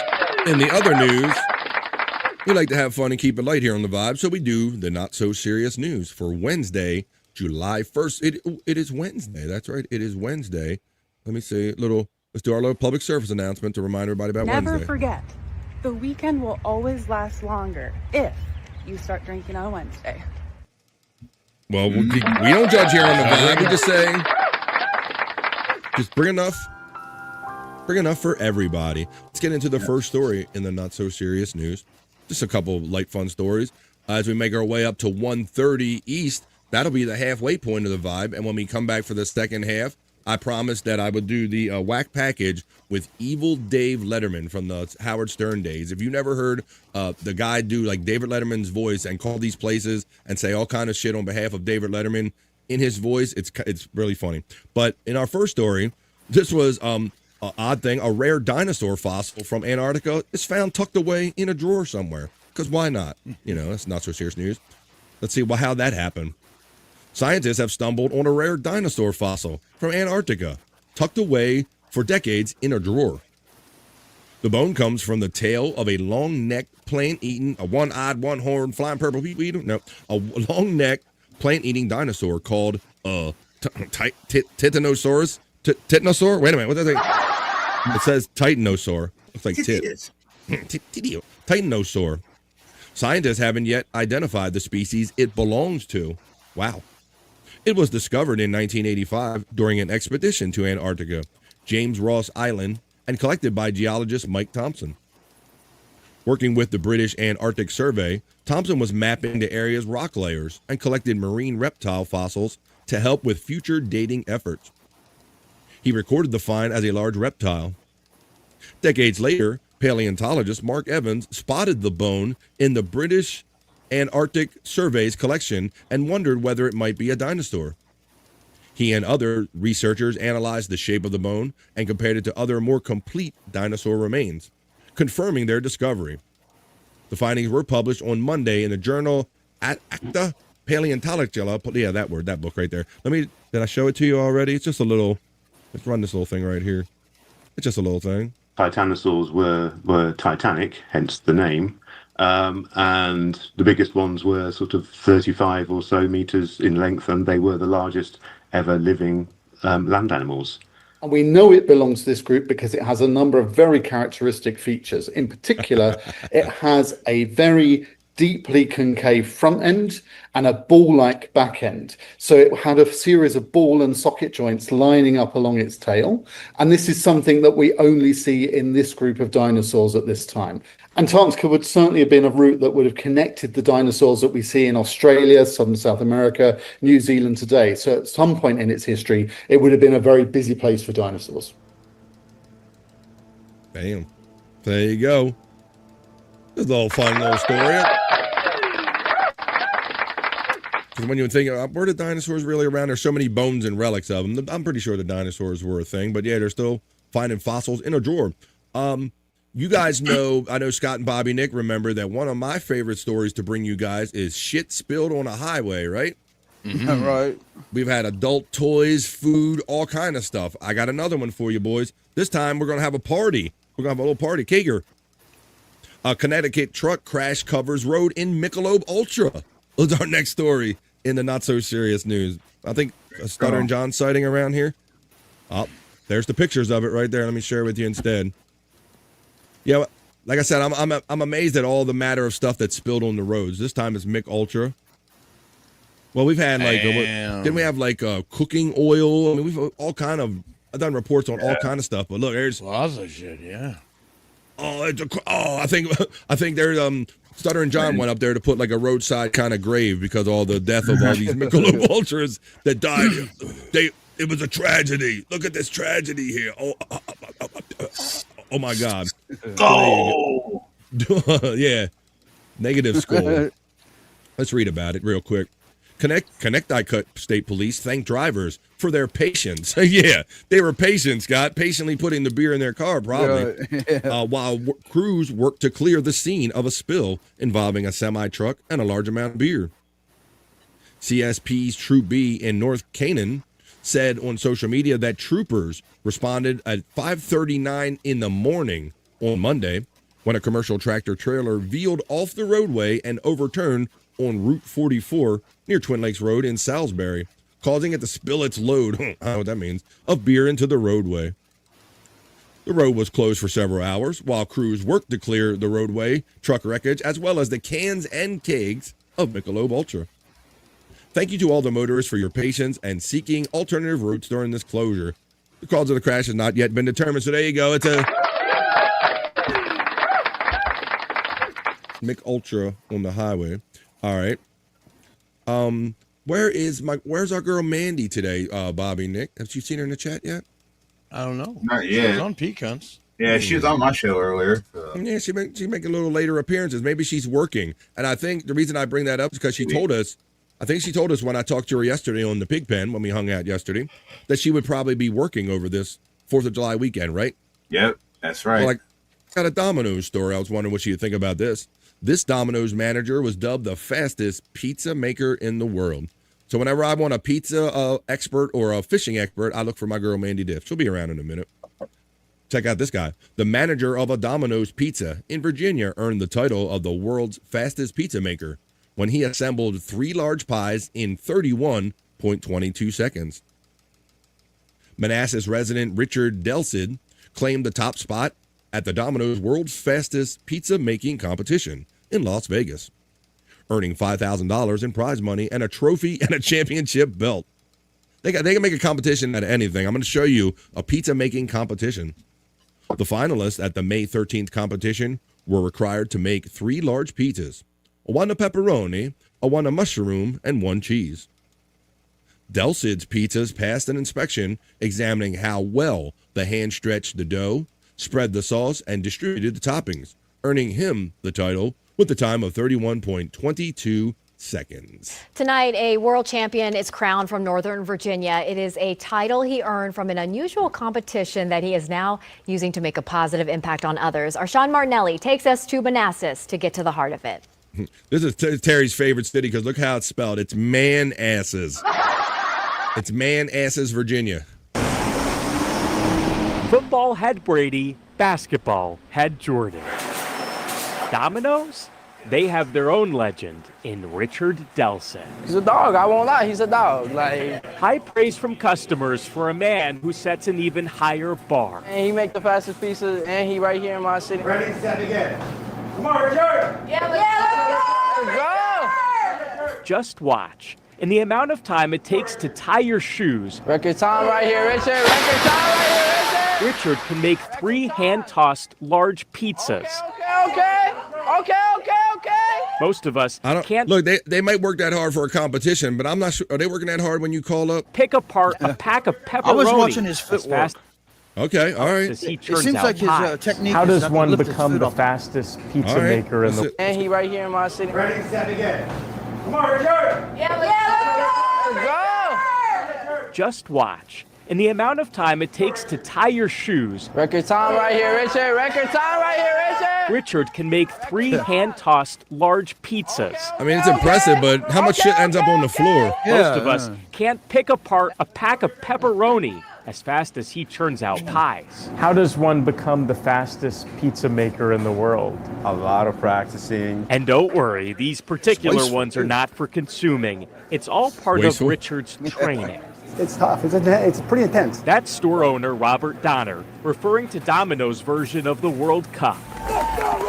There you go. Look at this shit. Look at how they do World's this, Scott. fastest pizza making competition. There was just something special about him. Special when Richard Do it approached on a this Las stage. Vegas stage recently and turned the competition into crust. With a 31.22 world record. 3 large pizzas, 31.22 seconds. What are people's reactions when they find out you're the fastest pizza maker in the world? Shocked. My God, you can do 3 pizzas that fast? But Richard's path from Manassas, Virginia to Vegas, that took much longer. The Richard that we see today is very different than the Richard who first stepped into Domino's. I've never thought about it, until now that you're thinking, we're talking, never thought about, where would I be? It just took me off the streets, just not to hang out with the wrong crowds. He was hired in high school by his sister and started at the bottom. And honestly, she didn't see me as a manager, but now she's like, wow. Manager and now world champ. Now my daughter is 12 and turning 13 in the next couple months. And she actually texted me saying, hey, my friends are asking about you. Are you, the world's fastest pizza maker? And I'm telling them, yeah. What does that mean to you? It means a lot. I can't explain it, honestly. Pure pride. And while he can quickly top any pizza, he won't soon top that. In Manassas, Virginia, Sean Martinelli, WUSA 9. You got a belt and everything. So there you go. So I was wondering what our pizza expert Mandy would have thought about that video. Or now you could have that guy make your pizza, or maybe you could have this girl make your pizza.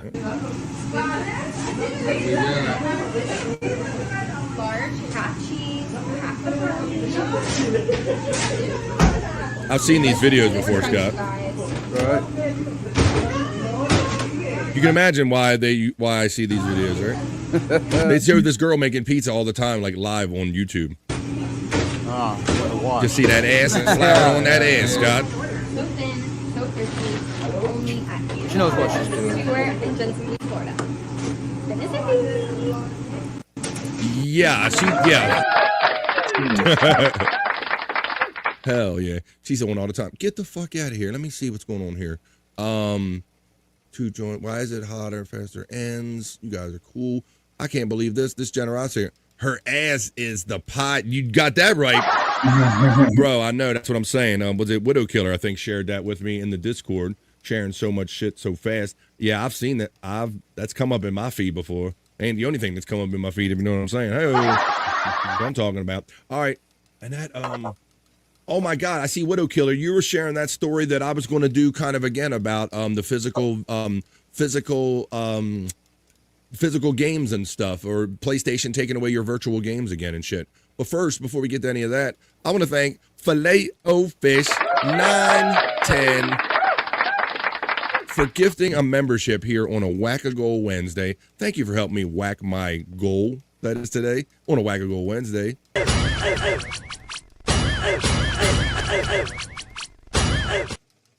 Let's see how chat family works, because you ain't gonna believe who Filet-O-Fish caught. Dave Daffler.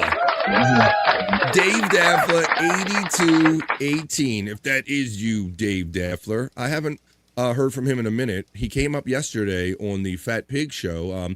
Very generous guy. Dave Daffler and Deadfool were very instrumental in helping a lot of us podcasters start, and very generous, giving us a lot of members and super chats and contributions. So I'm glad to see him catching one of those. Let me add Filet-O-Fish 910 to the sponsor scroll real quick, folk, as I always promise to. Let me do that real quick during the Not So Serious News, which will wrap up real soon. But first, I want to say, hi, folks. Your view is important to me here on The Vibe, but it is a Wack-A-Goal Wednesday, and I do say that if you do contribute to the show, I will put you on the top scroll as a show sponsor for the day. So it's going to be FILETOFISHGIFTED gifted membership. Thank you very much, everybody, for your generosity. You have been added to the sponsor scroll. Everybody on the sponsor scroll, they're responsible for bringing today's episode of The Vibe. Brutal Pain sent this one. No, it would have been fatter ass.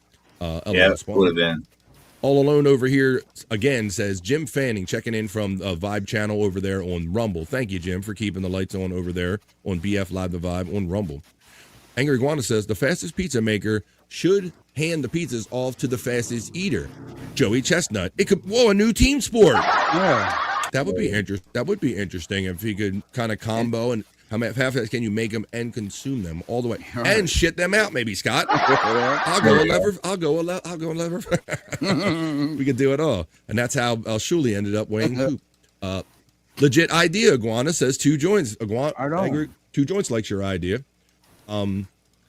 Let's do this next story, and this made me think about reaching out to my friend from back in the Howard Stern days. Remember not high register, Shawnee. What is it? It's just. Well, it's just Shawnee. It's just Shawnee. If I can find it, Peacunt. You figure out I don't know where it was. Playing shit in the background. Let me show you this story about. I hate when it plays videos under me. Skip. This is about a Bigfoot, guys. This is about a dude that says he discovered a Bigfoot. Bigfoot is a Neanderthal human hybrid, according to a man who claims to have found his remains. So, yeah, I've thought about, I'm like, I should reach out to him and we could do not. It's Shawnee. That's right. It's not high register, Shawnee. It's just Shawnee. It's Shawnee. That's right. And maybe we could do it on Rumble because he would be interested to know that Charles Snake Stewart claims his 8-foot specimen, Dax, tested 58% Neanderthal DNA, despite others calling it a hoax. Check this out. And you're going to see an actual little body here, Pico, or actually a big body. A Bigfoot it is. Yes, it is. A Bigfoot it is. It's not. No, it's not. Sean. It's Shawnee. Hey, what's up, Give Me Bezos? How you doing? Checking in. You remember it's Shawnee. But let's check out this story real quick. This Bigfoot mystery I have for you. I'm gonna show you a little the body and everything. The mystery of Bigfoot has been solved, if you believe Snake, the Bigfoot hunter. He's been labeled a hoaxer and a scammer by some, but that has done nothing to slow him down. After finding what he claims are the remains of the Adirondack Mountains in October 2024 and putting the body on display at last year's The Great New York State Fair, he now says he has DNA results as well. Look, here's what it looks like, guys. Look at this thing. Found a Bigfoot. Snake the Bigfoot hunter found a Bigfoot specimen in the Adirondack Mountains in 2024. He was able to get the body on ABC News, CBS News, NBC News. Let me see if I can make it bigger. That's what she said. What are you saying on Man for, Scott? You ain't buying it already? I ain't buying it. Let's see. Let's run a couple. Let's run these videos here. Let me show you. Look at that. This is it. It's real to me, damn it. What's wrong with you, Scott? All right, there's one. How about this one, Scott?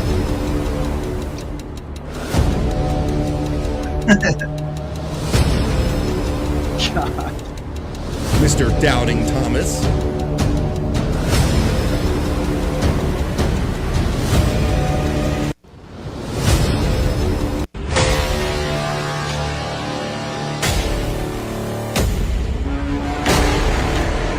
build a special box for it, Scott. I mean, come on.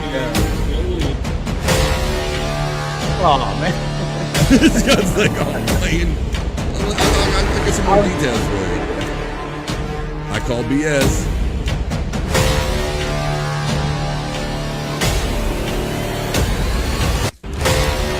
Oh boy. We got breaking news.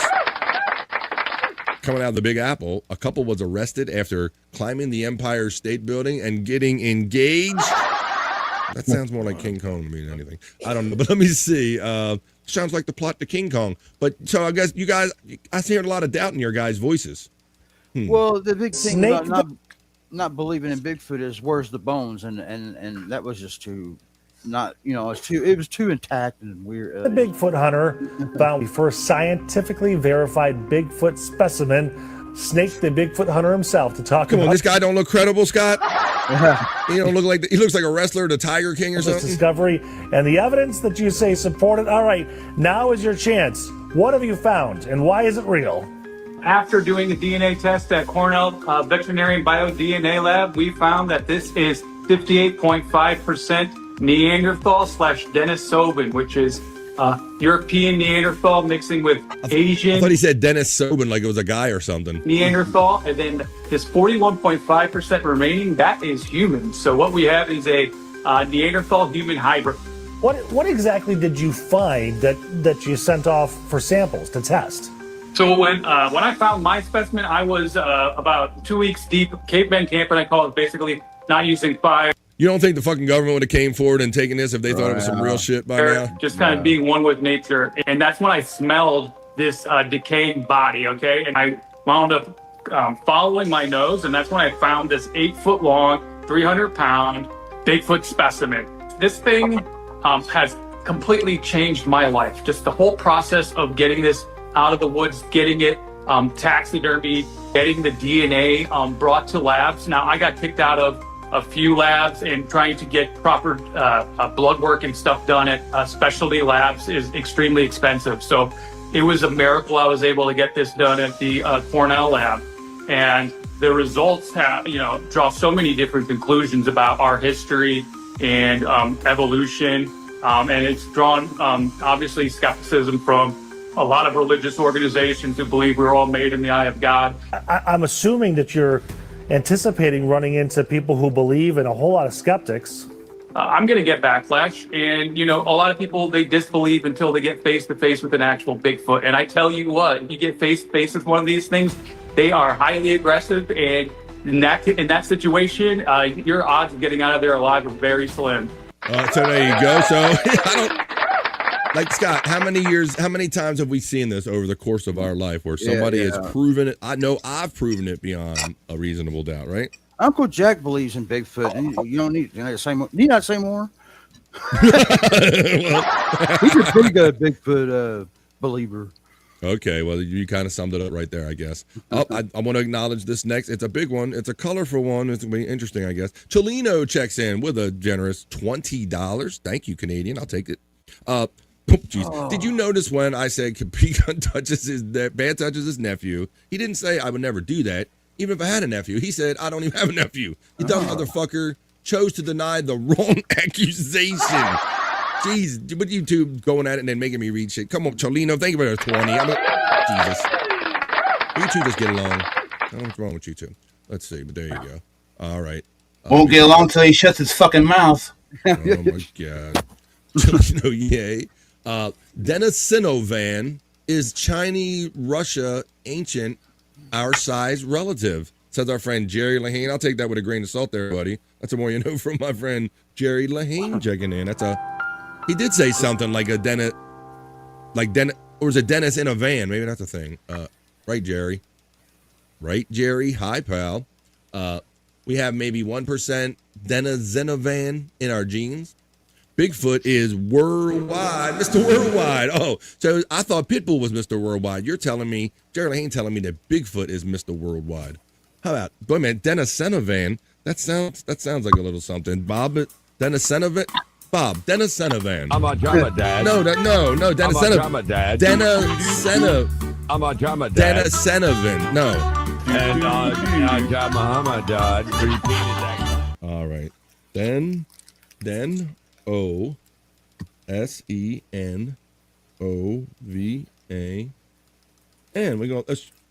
Let's do this. Oh, we're gonna do it, Scott. I never heard Dennis Senovan. You know we got to do it when we hear words that we never heard before. We got to bring it in the form of the word of the day.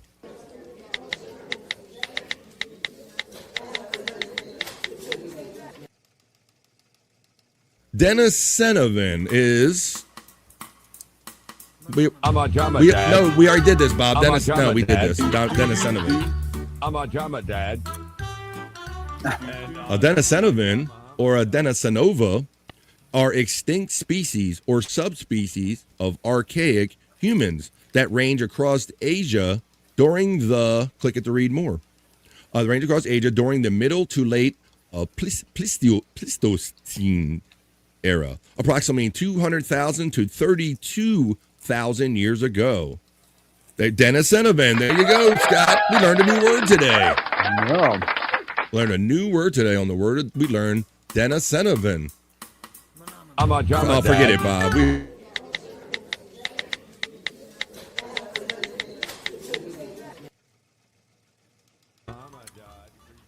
All right.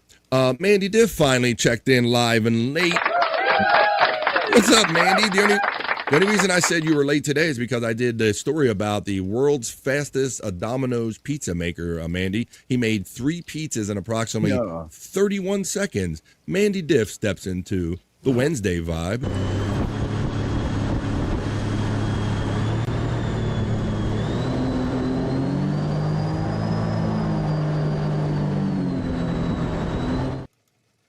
All right, well, believe it or not, I'll give it my friend Shawnee, not high register Shawnee. It's just Shawnee, because he would know. Shawnee. He's the only one I'm going to believe on any of that. I'm going to wrap up this newscast, the not so serious news, the way we always do Bob here. and friend. Yes, sir. Friend. Yes, sir. You know what I'm enjoying on this Candid today? Yes.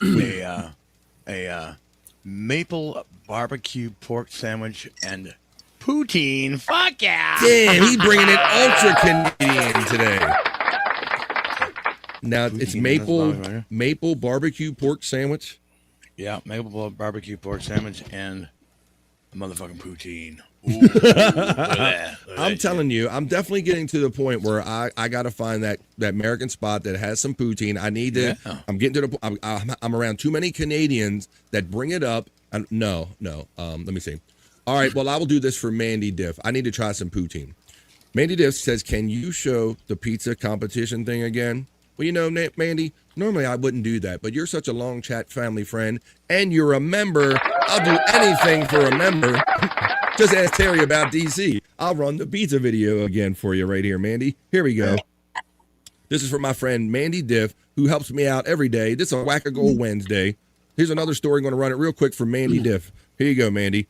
This manager was dubbed the world's fastest pizza maker, girlfriend, because he got the belt and that, and he made 3 pizzas in 31.22 seconds. So let me know how many guys you have ever seen make pizzas this fast, and let me know what you think about the sloppiness of this, Mandy, right here. Let's just watch him. Tonight, a world champion is crowned from...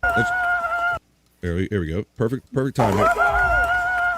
The world's fastest pizza-making competition. There was just something special about it. Special when Richard approached this Las Vegas stage recently. Look at that mess he's making, turned Mandy. the competition into crust. With a 31.22 world record. 3 large pizzas, 31.22 seconds. What are people's reactions when they find out you're the fastest pizza maker in the world? Shocked.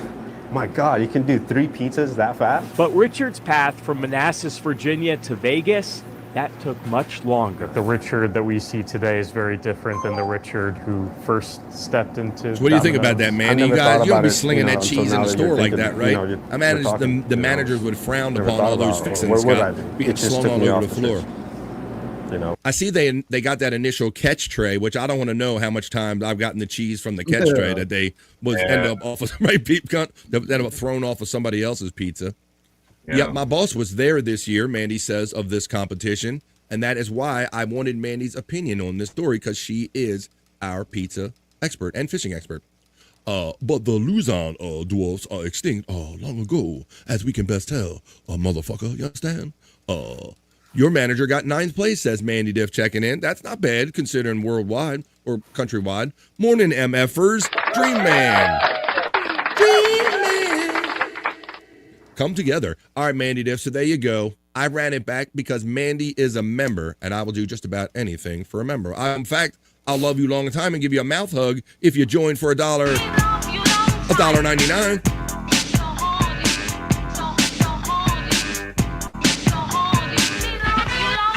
All right, well, before I love you long time, let me bring you the last story in the Not So Serious News. After this story, we're going to take a brief 2.5-minute piss break. We will start the second half of the vibe, which will begin with we're going to do the Wack Package, going back to the Howard Stern days when he had a guy do evil David Letterman and say all kinds of outlandish shit in David Letterman's voice. But right now, we are going to end the first half of the Vibe's Not So Serious News, the way we always do, with the Bikini Report. And it's a weather report, Scott. They're going to tell us about all this impending 4th of July weather coming up to wrap up the Not So Serious News. Ayla Adams. America's 4th of July weekend just got a lot more dangerous. A massive heat dome has lofted itself over the eastern 2/3 of the country. Think of it as a lid on a pot trapping superheated air with nowhere to go. Heat indices are expected to hit between 100 and 110 degrees across Ohio, North Carolina, Washington, D.C., and large parts of the Midwest. Iowa, Missouri, and Kansas are already under extreme heat warnings. And here's the kicker. Officials say just because the sun goes down doesn't mean it cools off. New York City's health commissioner was blunt, saying heat stroke is fast, deadly, and almost always preventable. Millions of Americans are heading into their national holiday under a genuine health emergency, so stay hydrated and find some air conditioning. We want to know, do you believe dangerous heat events like this are becoming the new normal? Let us know in the comments, and be sure to like, share, and follow the Bikini Report for more daily headlines. There you go. Landed the free and the home of the brave. Ended up the news the way we always do, with a sexy Bikini Report, and we've been telling you all about the heat that's coming, but she looked a lot better than I did telling you about it.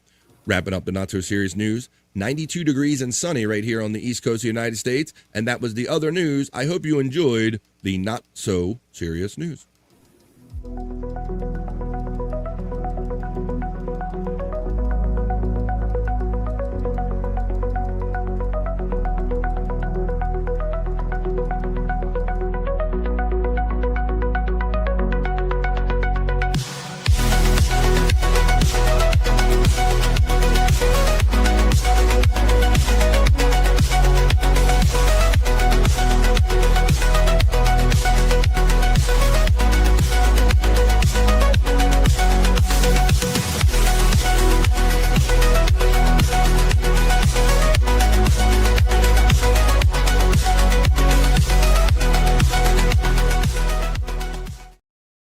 Wrapping up the first half of BF Live, the Vibe stream show 568. We just did that with the Not So Serious News. Let's get some comments. We'll take that piss break, and we'll begin the second half of the Vibe. Jerry Lahane says, the modern hobbits steal regular natives' children. Dream Man says, can't wait for a Perry Talk segment. The storyline has gotten so convoluted. LOL. Yeah, Dream Man, and what was it? Was it yesterday's episode or Monday's, where we did an extended Perry Talk? It was Monday, it was, because there is so much going on. So we'll try to touch back on some of that stuff again, getting you ready for today's Perry Caravello Live, because it comes on at 12 Pacific. That's 1, 2, 3 o'clock East. So basically, we're the pre-show party for Perry Caravello Live right now. Mandy Diff says, can I slap? Oh, I can slap about 10 large pizzas without sauce and cheese, without sauce and cheese, in about 3 to 5 minutes. She has a nice muff. Pecan getting a laugh. And there's the link for the 100 Proof Podcasting channel, folks. But we made it to the halfway point of the Vibe, folks. We're going to take a 2.5-minute piss break at this point in the show. The second half of the Vibe will begin at the end of this piss break. So why don't you take this opportunity to stand up, let the blood flow back into your legs and your ass cheeks. You can run to the fridge, grab a drink, grab a smoke, grab a snack and a friend, and tell them that Wednesday Vibes are happening in the middle of the day. Stay inside and stay cool if you can with BF Live, the Vibe stream show 568. And the second half begins after this 2.5-minute piss break, folks. Come back for more.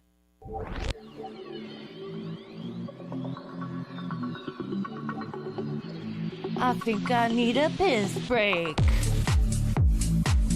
I'll do the pee-pee dance. I'll do the pee-pee dance. I'll do the pee-pee dance, pee-pee dance. Yeah. Think I need a piss break. I think I need a piss break. Yeah. Oh, yeah. I think I need a piss break. I do the pee-pee dance.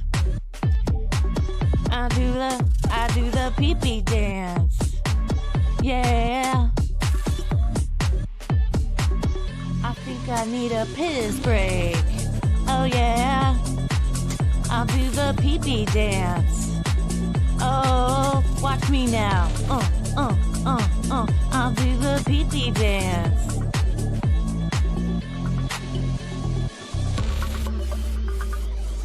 Come on, give it to me, that pee-pee break. DJ, hook it up. Drop that beat. Yeah. I'll do the pee-pee dance. I think I need a piss break. I think I need a piss break. Yeah. Watch me now.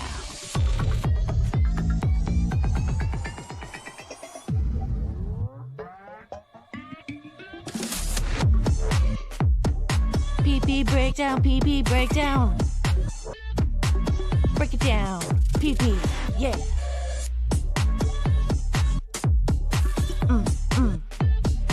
Think I need a piss break. I think I need a piss break. I think I need a piss break. Oh, yeah. Wash your hands. Don't be gross. I know you touched your pee-pee.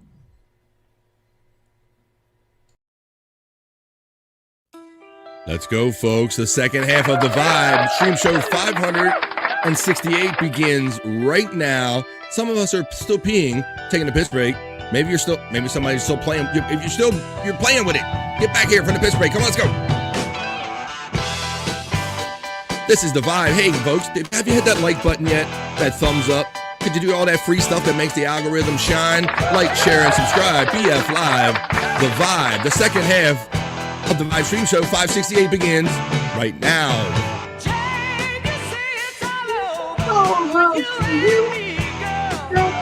It's Wednesday.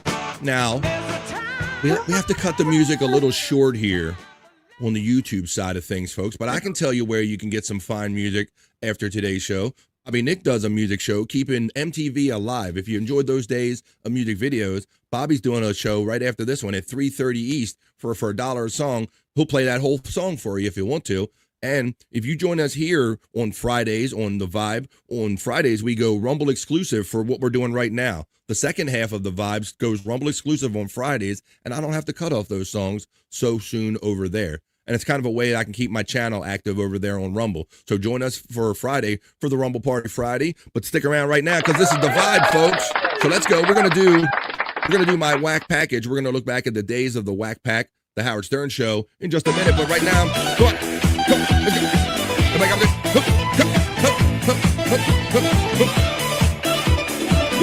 Yeah. Listen to me now and believe me later. It's time to dance.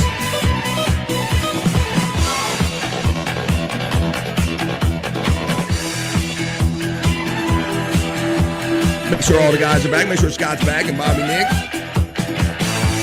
I want him to be back for this Evil Dave segment that we're doing. On The Vibe, hanging out in the midday. Hey, this reminds me that tomorrow, if you guys and gals are around tomorrow night at 9 o'clock East, I'm doing a show tomorrow evening. That's that fun show we do, Replayables, where we drink, smoke, laugh, and joke, and we watch some fun videos. So join us for that. All right, how about this? Scott will be back real soon if he's not back already. It'll give me time to set this up. So a lot of us on screen, I always say we got our cut our teeth with Howard Stern. We're big Howard Stern fans from back in the day, and he had all of these wacky people Some of them we even know, like Wendy Pack, Bobby Nick. I mean, we talk about this every now and then about how we know. We know Wendy Pack, and I was able to work with Shawnee. Not Shawnee, but it's Shawnee, not high register, Shawnee, and all that stuff. So we're lucky enough to know people from that universe to this day. But we like looking back on those Wack Package days, if you will, the days of the Wack Pack. Let me go to that right now. Find my Evil Dave stuff. Scott, I was definitely stalling, making sure you were back for the Evil Dave stuff here. Thanks, appreciate that. Yeah, let's do some of that. All right. So, for those that don't know, I have a couple different clips here we could play. For those that don't know, Howard Stern had this guy, and it was it was a radio show, so it was all audible based. So you didn't have to show the person, and he would call up as David Letterman, all these different businesses, and make these crank calls as if he were David Letterman. And when you hear this voice, it's uncanny. So let's do it and get into it. We're going to take you back to the good old days of the Howard Stern show when he had the Wack Pack and all that stuff. You're going to look at my Wack Package.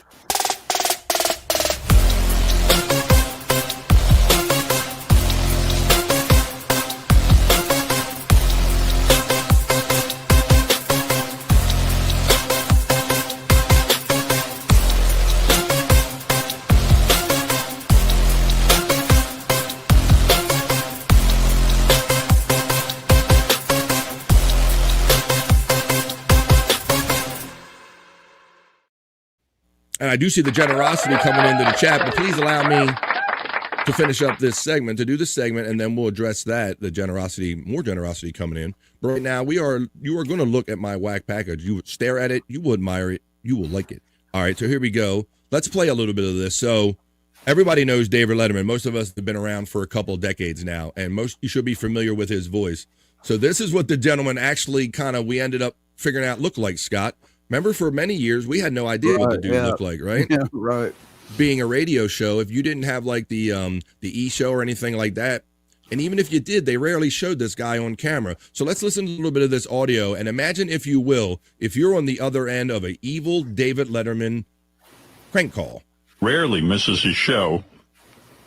The last time he missed one of his shows was he had a heart attack or something. Yeah. So, of course, Howard sold it as this. Hey, I got David Letterman on the line.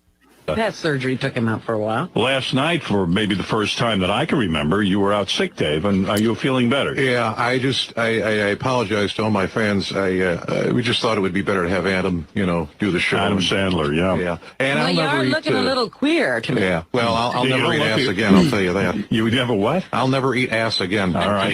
There you go, right off the bat. Like something you would have never heard David Letterman ever say, I'll never eat ass again. I got to ask you something. Good morning, by the way. Good morning. Howard, now I heard that you're marrying Beth. Yeah. Now, didn't we talk about this on the show before? I mean, that's crazy. She's a girl. She has a vagina. Yuck. Wake up, my brother. Penis. That's where it's at. That's what all the kids are doing. You are so great on this show. I mean, you're so edgy. Yeah. You're willing to make fun of your own sexuality. So, of course, this guy was gold. So Fred and Jackie, being like the head writers at the time, they would just constantly just feed him the most outlandish shit. Like, what is the craziest thing that you would ever want to hear David Letterman say? Yeah, and all kinds of different things. I know, things he would never say on his show. Network TV is way different. And Howard, by the way, I just want to let you know, I put chocolate frosting on my balls this morning, hoping Artie would mistake them for cupcakes. Cupcake Wednesday. That's right. The most disturbing thing I've ever heard. Yeah. And what's so great about it being a radio show, Scott, was that you could jump in any time during the morning, and if you didn't hear the setup, and you knew that he and David Letterman were actually friends, a lot of people might mistake this for being the actual David Letterman. If you just jump in on the radio show. This is better. It's a little better. And Robin, by the way, I heard you're into racing cars. Is that right? That's true. And how about sitting on my belly and pretending my penis is a stick shift? That'll make me feel better. One Robin, thing after another. It's a thought. Yeah. And Howard, what's the deal with you Jews and money? What do you mean? Well, I just don't understand it. You don't even get it. I don't get it. No, listen, you certainly are big with the money. What do you make, like $36 million? Are you a Jew? Yeah, well, no. Yeah, what's the deal with the money? But does anyone know, where I can get a scary Mexican boy for under $20? I think Fred would know that. All right. But he left the room. All right. Well, Dave, I'm glad you're back, and I'm glad it was nothing serious. I got nervous right away. I thought you had a heart attack. Well, it's just I'm okay now. I'm Good. about 90% now. And, Good. I just got back from Florida a couple of weeks ago, and I've got to say that even dead, Anna Nicole Smith is a really good fuck. You had her too? Yeah. I'm sitting here reading the. Holy shit! So that particular clip right there. Clip is 2.5 hours of that stuff. The Anna Nicole Smith shit and all that stuff. Let me get on to another clip. Let's go to the chat a little bit, and I'll go back on that because I have to address this. Bobby Nick Rumble. No, Bobby BF Live the Vibe as well, Rumble. Bobby Nick will be on there later. You must dance now, says Jerry Lahane. I'm going to dance because the fat pig just kicked five memberships. Did the fat pig? Oh my goodness, on a Wackago Wednesday. Thank you, buddy. I appreciate that so much. Let's see who caught them on a Wackago Wednesday right after I run this little thing.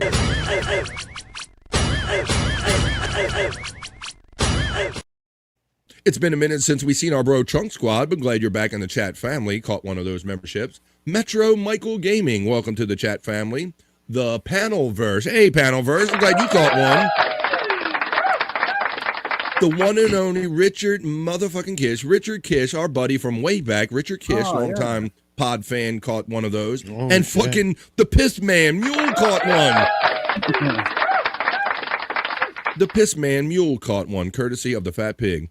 Thanks for being on 50, Love, and Scott. Right thank on. you too, sir, says our friend Fat Pig. Right We on, hung man. out. At least I hung out for like an hour yesterday on the Fat Pig's 50th show. I did his first one. It was a good time over there. I did his 50th. Yeah, all kind of people were coming. We met, I keep forgetting his name. I hate saying it. Dark something Steve. Dark Steve. Dark Matt Steve. Dark Matt. I said Dark Matter. I get a good vibe from him. He feels like a good dude. Mm-hmm. Yeah. Richard Generous says our thing. Charge up your ankle bracelet, you wet brain tard. Look, there's Chunk. He caught it, and he's back. He's back. He's back. But he's at work, and that's why he can't hang out with us. He says, thank you, the Fat Pig. What up, chat? I'm at work and telling everybody to stay cool. What's good, Chunk, man? Great to see you, buddy. I'm glad that drew you out the woodwork a little bit. Great to know you're still around. Spawn says, Dave stated eating ass is far less of a miserable experience based solely on their looks. Well, I can't really see him from that angle, but I'll take your word on that. Stanler has a new movie in the works, basically all the time, basically, Jerry Lahane. He has that contract with, that deal with Netflix, so he can just make whatever he wants, whenever he wants. Fat Pig says, pecan tickle, brother, and thanks again. Jim Fanning shouting out the pig, giving him love. So Chunkster says, I'm late. I hope you got him eating the chips. I don't know if I do have a clip of, I have a clip of him doing PSAs, but I don't know if he mentions wanting more of the chips during that one, but we'll have to find that. The Fat Pig, Tikal brother, you're welcome. Fake Letterman is hard to beat, says Jerry Lahane. Well, I got some more.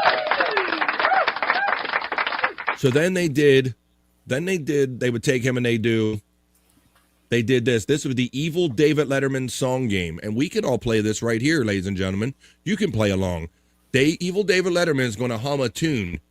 We all have to guess the tune on the Wack Package talking about Evil David Letterman from the Howard Stern Show. Tell me what you think of this game. We had Evil Dave in here yesterday, and we asked Evil Dave to sing a part of a song. See if you can guess what Evil Dave is singing. All right. Tell me if you think this is worth playing with a listener. I'll try it out on you guys. Here we go. General gathered in the top cell. Help! Right, do you have any idea? That was a song. You love Evil Dave. Now that one I actually guessed. Anybody have some guesses at that one? I have no idea. He'll say it again. You get another chance. What could that be? Do it again. All right, I'll do it again. Listen very carefully. Artie, you could laugh at him all day, right? I want to hire him just to follow me around. General gathered in the top cell. Help!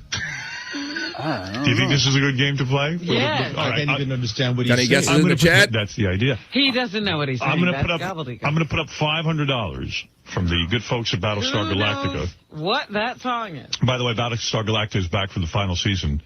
The all new season premieres Friday, April 4th at 10 o'clock, 9 Central. I've seen the first episode. It's fantastic. Check it out. It's on the Sci-Fi Channel. Let me plunk down a phone here. Let's see. The Good Times theme? No. Okay, I don't think it's the Irish Good John. Times. How you doing? All right. Can you use 500? Absolutely. All right. You want to play the game? I'll give it a shot. All right. Listen again. I'll play it one more time. And tell me what Evil Dave is singing. Jen was gathered in the chalk self. Can I get it one more time? All right. This is it, though. This is it. How many times can I play it? Come on. Jen was gathered in the chalk self. What the fuck is that? What is it with them? It gets funnier every time you hear it. All right, go ahead. What do you think it is, Irish John? Sounds like a bad Bob Dylan, but... Go ahead. If you want to say Bob Dylan, what song? Lay Lady Lay. Lay Lady Lay. All right. That's as good a guess as any. That's as good as it. Da-da-da-da-da-da-da-da-da-da-da-da. I don't know what that is. Da-da-da-da-da-da-da. What's it? There's a song. Oh. I'm a fucking maniac. What, you have any, no one has a guess. No. Okay, let's see if Irish John is right. I'll play what he was doing. Jen was gathered in the chalk. I got that. Just like witches at the NASA hell. Evil minds are fucking Just construction. In the fields of body What's the name of that song? I can't think of it. War Pigs. War Pigs. From Black Sabbath. Did those guys just throw a song at him, or did he really know that song? I don't know, but this is what he was doing. Holy shit. All right, that was War Pigs, guys. Tolino checks in and says, I remember when I worked for Toronto's Q107 radio station in 1997. I had heard Evil Dave on Howard Stern and tried to do the same thing with a local talk show host, Mike Ballard. However, it didn't pan out. Thanks for that comment there, Chelino. That's cool to know that little history. You got a little history and a knowledge of him. It's Love Shack. I don't know. It wasn't Love Shack, baby. Damn, I'm good, says Widow Killer. I had that Ozzy album and missed the guess. You would never Let's do one more. even guess that, Fred. No, see if we get the fucking next way. one. Irish John? I still contend that's not the song. Would you like another stab at this game? Absolutely. All right, let's try it again. Here we go.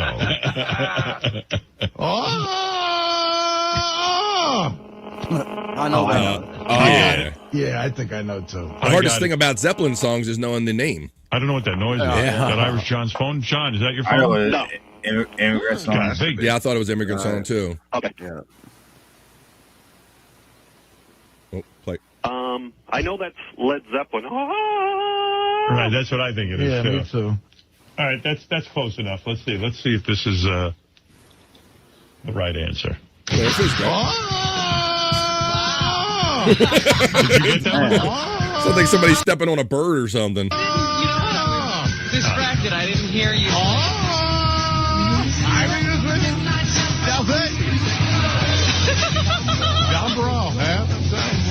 This is the part you should have played. Driving a Chevy. Driving a Chevy. You've won $500 from Battle Driving a Chevy. All right. So that was a fun one. We are in the middle of my Wack Package, but we're looking back at the old Howard Stern days, and we're reviewing Evil David Letterman, a guy that did an uncanny David Letterman impression and said all kind of untoward shit. Space Nerd checks in. What's up, nerd? Nerd. $2. Tally whacking. We're actually whacking the goal, but I don't even call which one. Tally whacking, whacking Wednesday, aka a whack a goal Wednesday. Thank you, nerd, for the 2. I appreciate this.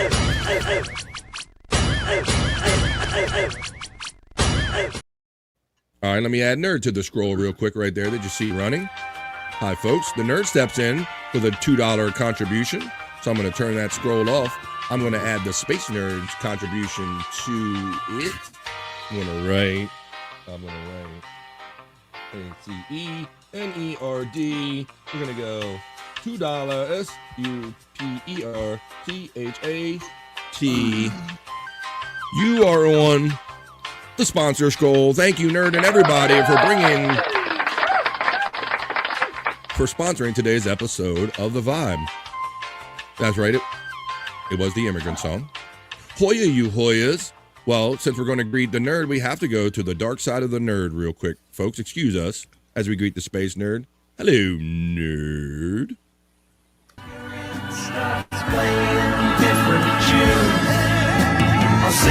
Nerd.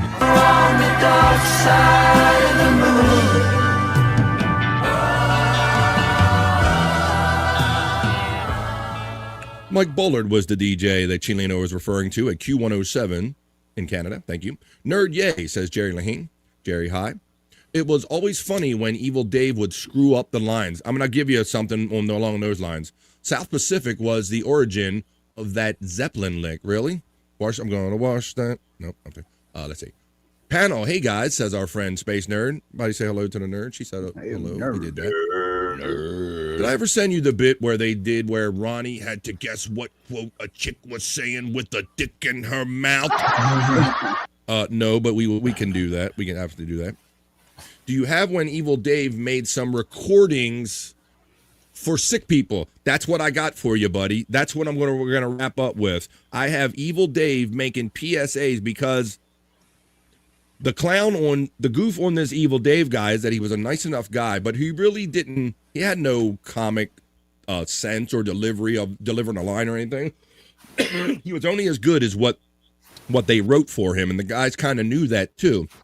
So they just gave him general instructions for this last thing we're going to do, where we're covering Evil Dave, the guy that had the uncanny David Letterman impression. Well, this is Artie listens to Evil Dave doing some PSAs because they said, hey, Dave, we got some people like dying of these diseases. Just do one for like cancer, or do one for this disease or that disease. And then you got the following. Listen to this. So the guys went back and said, look, on a serious note, we want you to cut public service announcements for terrible diseases. So here he is cutting one for liver cancer. You'll love it. And they're just letting him riff. They didn't really give him a lot. So he's going to just riff on diseases. Right. I need you to be yourself completely, okay? Sure. These are, we're doing some public, what's it called? PBA, the Public relations PSAs, right? Okay. I need some PSAs. But I need you to be yourself. Mm-hmm. Introduce yourself, who you are. Yeah, no, shtick or right, jokes. No, try not to put any jokes in it or anything. Hi, it's me, Dave, and I'm just sorry that you're dying, and sorry that you're dying is the first best thing he could come up with. I'm just sorry that you're dying. I guess I really don't know. Things get it better for you, and where we are, I hope you're not pushing up daisies. I don't know. This is for cancer. Yeah, I think they told him for a couple diseases. Yeah, incurable disease or something. I think so. Yeah, let me say For liver cancer. Liver cancer. Hi, it's me, Dave. When we get to the end of this, I got a little tidbit for you on that. Okay. I am speaking here on behalf of the Liver Cancer Foundation. No. Don't make up stuff. I'm not. You're talking. Like you're talking we have directly to listeners. those Yeah, people. we have listeners that have different diseases, and that's what we're trying to target. Hi, this is Dave. Sorry to hear that you got liver cancer or something, and man, I don't know. Hope your life is as well as you can expect it. You just got to do what you got to do and make every day count. That's it. So you got something on that, Scott? Yeah, I was wondering if he was alive during the show, and I looked up and he's passed away. And then I was looking for how, and they never really listed it. But at his funeral, they said you could in lieu of flowers, you could donate to a cancer, some kind of cancer. That's usually a clue. Yeah. Right. Yeah. So I'm assuming he might have died of cancer, and then here we are doing these jokes. rest in peace. Yeah. So he's doing right. He's oddly doing them about himself, I guess. Maybe PSAs to himself. All right. So that was his liver cancer PSA. then they asked him to do one for childhood leukemia. Here's that one. Do one for childhood leukemia also. Okay. So they're just ripping out diseases and go riff on this disease. Not to the kids themselves, but parents of. Hi, this is Dave. I'm just calling to wish everybody well. To the parents who've got their children who have leukemia.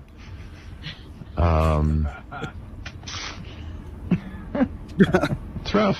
It's rough.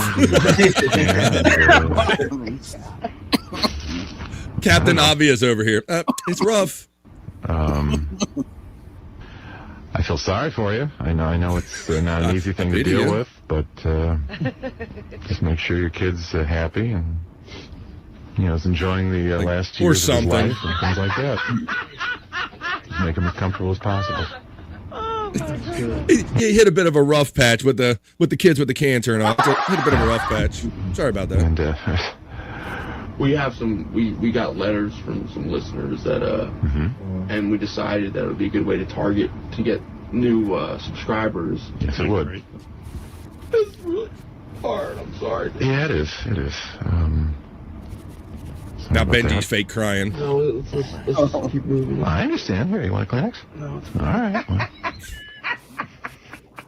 You can dick with him all day. You want a Kleenex? You can. So there you go.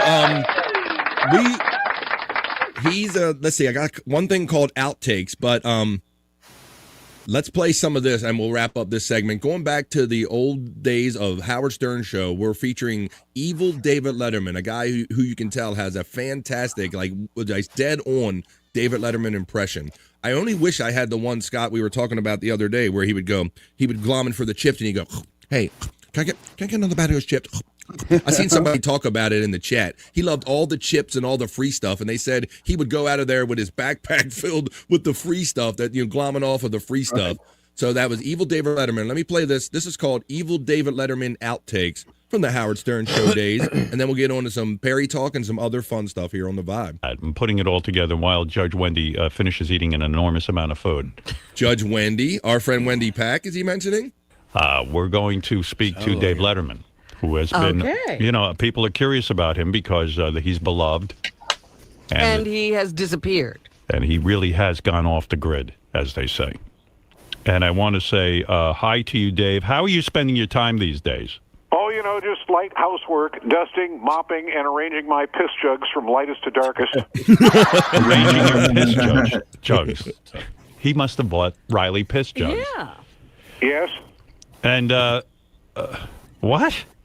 Hey, did you know that if you drink piss a month later, you get a buzz? That hits the spot. All right. All right, I'll take your word for it. We're not. Yeah, he tried to go in the vortex in that bit. Look, I'll tell you the truth. I'm bored as hell. I just wanted to put the word out on your show that I'm available to host the Oscars. Well, they already have a host, Chris Rock. Now, is that the colored fellow who dresses like the sassy Negro woman? Now that's comedy. That's Medea, right? Medea, that's Tyler Perry. Chris Rock is a comedian.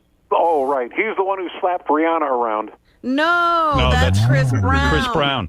Well, fuck him, whoever he is. I'm blacker than all of them. All right. Well, you are funny, Dave. I'll give you that. I actually have a few Oscar jokes I'd like to try out on you. What do you have? Did you see the movie Spotlight about priests fondling little boys? I walked out halfway through. You didn't like it? No, I got caught jerking off. Dave, you really would be a great host for the Oscars. I mean, he hosted once before. Oh, yeah. I mean, with material like that, you're going to get the job. And Howard would go, boy, Dave, if you were like this on your show, you'd be killing it, bro. I've got more. If you're wondering about my beard, I'm actually starring in The Revenant 2. Only this time, I fucked the bear. Yeah, I know what you're saying. Any more jokes? Congratulations to Charlie Sheen for having the courage to admit he has AIDS. I'd shake his hand, but I don't want to get AIDS. Wow. So there you go. I think we've done a good 10 to 15 minutes of this segment. I could easily keep going. So rather than do that, I say we just revisit it because I see Widow Killer and others have their memories coming up of some Wack Pack stuff they want to see. Chelino says, can we do Sal and Richard or both when they cut up, I see you corrected, when they cut up Dolly Parton's book? She got big mad about that. Yeah, Chelino, you do bring back a memory for me because I do remember at what I'm calling the end of the good days there at the Stern Show that they were getting quite good at that, at taking the other audio and calling up people or doing sentences or making up questions in other people's voices like Dolly Parton. So maybe we can find that one too. Awesome, man. Space Nerd is like, what? Well, there you have it, folks. We just want to take a brief look back. I could spend the rest of the day having you all stare at my Wack Package, but I'm not going to do that because we have to get on with the show. Just a little peek at my Wack Package.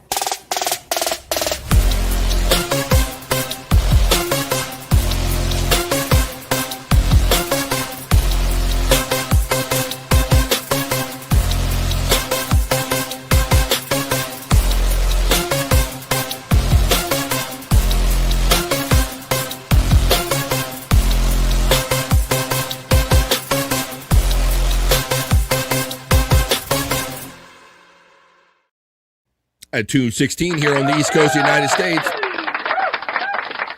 I feel like I'm having a great, fantastic middle of the week Wednesday show with you all guys. Let's see. Fauci AIDS from Widow Killer always brings it. You got that right.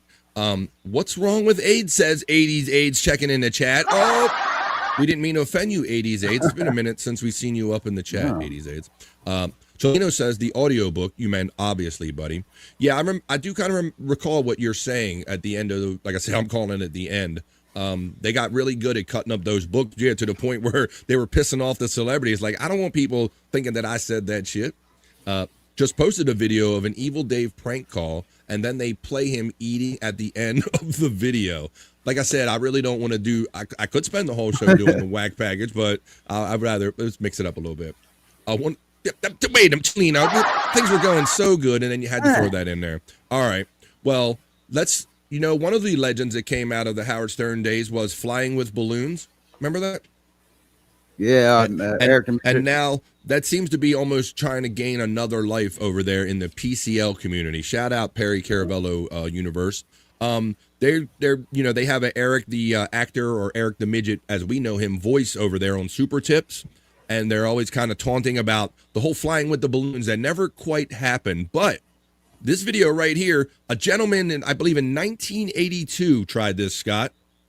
In 1982, a man did tie 42 helium balloons to a lawn chair and soared 16,000 feet in the sky. Larry Walters packed sandwiches, a pellet gun, and a dream. So we didn't get to see Eric flying balloons, but let's watch our boy Larry do it in 1982. Suddenly a cable broke and up he went with one emotion. Fulfillment. I was on my way. The first casualty, his glasses. They slipped overboard, leading to this radio transmission. His glasses. Right off the get, he loses his glasses. Now he can't see shit. Mission with his girlfriend. Ron, cut him down. You gotta come down if you can't see. Cut him down. You gotta have a girlfriend on the other end, don't you? Come down from there. Don't do that. Why are you doing that? What did you think he was going to do? He's been up there 30 seconds, and you're telling him to come down already. I've got my other glasses. I can see perfectly. Don't worry. You copy, over. I copy. Are you sure you're okay? There's planes up there. We can hear them. Are you okay? I'm okay. I'm going through a thin fog layer. Over. My altitude's 1,500 feet. See marine land right now. Okay, you can see marine land. So you're heading toward, oh my God, you're going towards the ocean already. Hey, everybody down here says to cut it and get down now. Cut your balloons and cut. Everybody here says they want you down now. Everyone wants you down now. The balloon reached 16,000 feet, spotted by two astonished airline pilots. But the craft wasn't moving, so after nearly 2 hours, Walter shot out some balloons with a BB gun and came down fast over Long Beach, the only time he was frightened. He came down Looney Tunes style, Scott. Yeah. My boy came down Looney Tunes style. They just shot the fucking balloons down and say, hey, what's the opposite of going up? Down. There you go. We're going down now.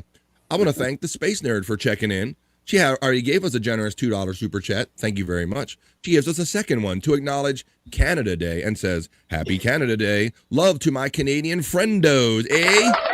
Okay. That was very nice for you to do on a Wackago Wednesday.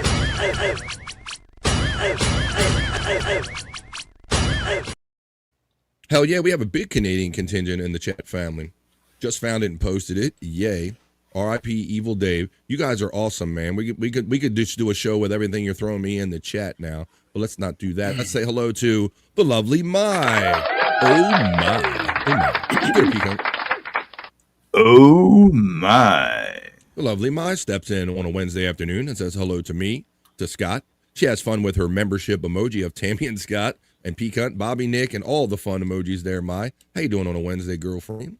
Mandy Diff says, because herpes isn't around, AIDS. Guess that's why. Find me with balloons till I can be Kevin McPhee. I'm a miserable midget who is only 2'3". I'm a curvy dwarf with a 5-inch cock. Look at me everywhere. I'm the first flying Ewok. There you go. That's my best. Damn. Pretty good impression, BS. Thank you. Remember, screaming always helps a stressful situation. Yes, I know. That's why Perry, he believes that Shut the fuck up. He believes that like being the loudest person in the room makes him correct. It calms everybody down. Who carries a spare pair of glasses in that situation? I know I'm going to drop these glasses, Space Nerd, so let me put my second pair right here when I go up in a lawn chair with balloons. OMG, that means oh my God. Coming down in the water, says Jerry Lahane, hopefully. He's brave or stupid. I'm going to say both. Fooled you, Mandy Diff, because Herpes is here in the chat. Oh. I am here, Mandy Diff. What are you doing tonight? Oh, shit. Sounds like Herpes is ready for the holiday weekend. Herpes getting the last from Mandy Diff. Hi, Scott from Mandy Diff. She said in the chat, gonna go to fourth wall and all that shit. Canada, yay, says our friend Jerry Lahane. Wait, you allow Canadians in here? I try to have not them really tell about it because we're all the same. We look the same in the chat. Hoyas the Chunkster. Not a big fan of Canada myself, although I do love my homeland. The Mai says hello to hi Mandy, it's good to see you. Bazaar says Space Nerd. Hoya Mai from Dream Man. Just posted the Eric song in the Discord. Well, come on, man. I just gave you the best. I gave you the live shit, bro. I gave you the live shit. All right, let's see how close I got to it. I'll put myself up. Let me see. Widow Killer is just kicking me stuff faster than I can play it to you, man. You are so great to us, to me, and the show. Let's play. Let's see how close I got to the Fly Me with Balloons. Here we go, Scott. Fly me with balloons so I can meet Catherine McPhee. I'm a miserable midget who is only 2'3". I'm a grumpy dwarf with a 5-inch cock. Look at me, everybody! I'm the first flying Ewok. Catherine's gonna kiss my cheek, so I really couldn't care. If you don't get that reference, Eric the midget, Eric the actor, was from the Stern Show, and he loved American Idol, and he thought that all of the Idol girls were like kind of in love with him, like kind of like Perry does, and he thought that Catherine McPhee and all these other ones, if they just met him and who's Kelly Clarkson? That I'm gonna look like a baby retard dangling in the air. I can't wait to have Catherine sing her tunes. 'Cause I'm Eric the midget and I'm flying with balloons. That's my favorite.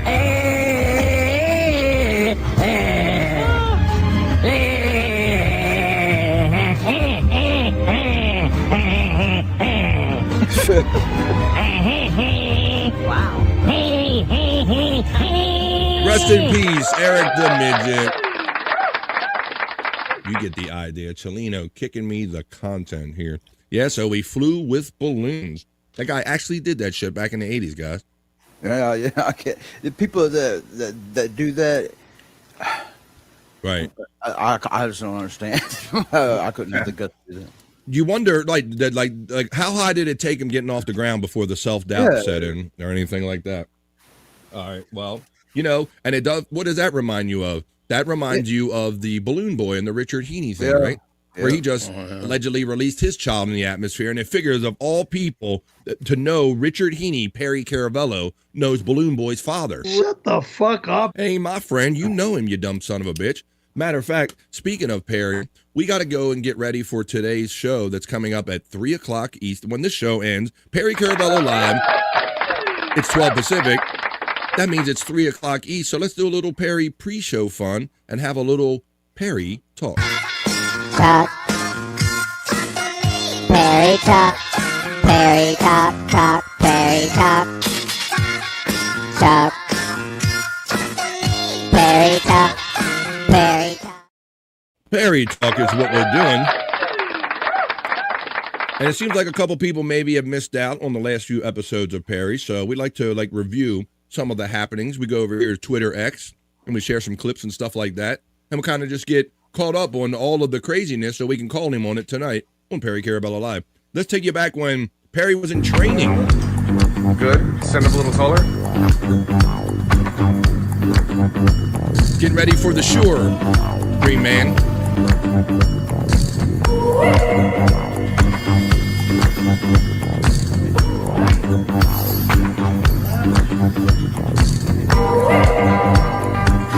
Like I said, this looks more like physical therapy than it does learning how to ski. So, like I know that you go sideways at some point to slow yourself down, but at some point you have to point the ski deck down the hill. And he falls anyway. Standing there on the slowest thing sideways, holding a pole, and falls anyway. So that's our skier, snowboarder, all in one, folks, right here. And this made me laugh, so I'll play it again. Even if you did see it, we'll play it one more time because Scott, you brought up a good point yesterday last time we did Perry Talk. Where does one get the number to the FBI? Yeah, I wouldn't know. Is it in the phone book? I don't think so. Yeah. I thought, you bring your problem to the first level, the police, and then they will contact the FBI if needed. I'm thinking he wasn't happy with the response he was getting, or the lack of response he was getting out of maybe the LAPD and everything. So somehow, like Scott said, I don't know where you get the phone number, but Perry got the phone number to the actual FBI and called them. And then Tom was kind of just wondering out loud, what is a call like? Let's have a little character role play. Let's do a little role play about when you called up the FBI. But hello, this is the FBI. How can I help you today? No, it was not hello. This is the FBI. Okay. Hi. Hello. You've reached the FBI. What can I help you with No, today? it was not hello. Don't say this is the FBI. Okay. Because they didn't answer the phone that way. Hello, you've reached the Federal Hello. Bureau of Investigation. How can I help you They today? don't say that when they answer the phone. Okay. My God, shut your dumb, despicable mouth when I'm trying to explain something. Okay, I'm just doing a little role play here. Okay. The FBI Hello, does not this is the Federal Bureau of Investigation. What would you like us to investigate today? The phone. When they answer the phone, they don't open up by saying, hello, this is the FBI. This is the Federal Bureau of Investigation. They don't say that. They keep FBI quiet. How do you know the right number? Got it. Okay, so we'll start again. Just hello. Okay, we'll start again. Like, hello, you know where you called. Right. We don't want to say. What's that, bud? That don't sound right. What part? That they won't announce who they are when you call them. Yeah, I thought that. When he said that, I'm like, why wouldn't they say? Yeah, they don't just go hello. You know who you called. They don't do that. They probably go FBI, Federal Bureau of Investigation. So that's all Tom was doing, was saying, hey, he was pondering like we were. What do they say on the other end, Scott? But Perry, We are, but you know the number you called. Shut the fuck up, you blithering moron! God, you're so stupid. It's like calling a family matter. Hello, this is for Family Matters. This is the federal government that handles family matters. How can we help you today? I'm gonna I'm gonna hang up this computer. Okay, I'm just trying to get. Thanks, moron. You don't know it. Hello. Right, but I know you. But I know you. That's right. Me too. Right, they don't know These you. people are gonna act that way. Hello. Okay, How can I hello. help you? Hello, can I help you? we're gonna pretend that we know you, but we know we really How don't. can I help you? How can we help you with your investigation today? What matter do you have for us, the Federal Bureau of Investigation? But don't tell anybody we said that. If you're asked, don't tell I'm doing them we them all. answered the phone that way. What can I help you with today? There you go. You don't have that much time on your hands. And there we marked the other day when we did this segment how Perry reached right past the attractive waitress to touch the bald hunky dude. We kind of noticed that hand. That's not the girl. You're gay. Shut the fuck up. You like to touch man meat. All right. Now this was so funny, and they talked about it on. If you didn't see the banana split stream, you can go back and watch that one where he dressed up like that banana in that banana suit and went out and ate one at an ice cream place. You can catch that. But let's do this real quick because this is worth running back again, Scott. And they kind of touched on Perry's jealousy of Johnny Knoxville, and you were so cool to pull out. You were like, why does he feel this way about Johnny Knoxville? And I'll show everybody that clip too after we do the review of the latest Jackass movie from Perry Caravello. We're in the car, and we are heading up to Porter Ranch Theater to go see the last Jackass film. I mean, doesn't the guy think he's rich enough as it is? And all those other stupid movies that are now pointless, mindless. I want to say the R word, but my boss will kill me if I do. What's that? Pocket Watcher. Pocket Watcher. Yeah, he Hack of an actor. It's all you are, Johnny Knoxville. A hack to Hollywood. Now, I don't even believe that he fully stayed awake for this, Scott, because we have listened to Perry's movie reviews before, and pretty much in every one he says he kind of fell asleep. So Tom didn't really press him on that because I think he already decided before he went to this movie, because it was Johnny, he already had his review ready, as you can tell in the car ride to the theater. Back to the film business. But they pay you? Knoxville, you suck. Your movies all suck. And, this is so-called the going to be the last of this movie and probably, hopefully, the last of your career. Because you suck. So give me a little... Oh, now let's watch what the fitness influencer, Mr. I only put natural foods in my body. I got myself Bunch of Crunch. Natural. Captain Crunch, Bunch of Crunch. M&M's peanut butter. Pre-diabetes. A small bag. Like a sodium. Popcorn. And fat. A little popcorn inside. 800 calorie soda. And a soft drink over here. I got me a drink. So next time you watch the stream, guys and gals, Tom said that, Perry, next time wipe the popcorn butter off of your lens. You got popcorn butter here. Out there that is dumber than Jackass. Oh my God, I've never seen a movie so stupid in all my life. It's him and his moronic, idiotic, stupid friends. I don't even know how this guy has a friend. Doing the most imbecilic, stupid things, stupid stuff to make them look like a bunch of idiots. There's no plot to this film.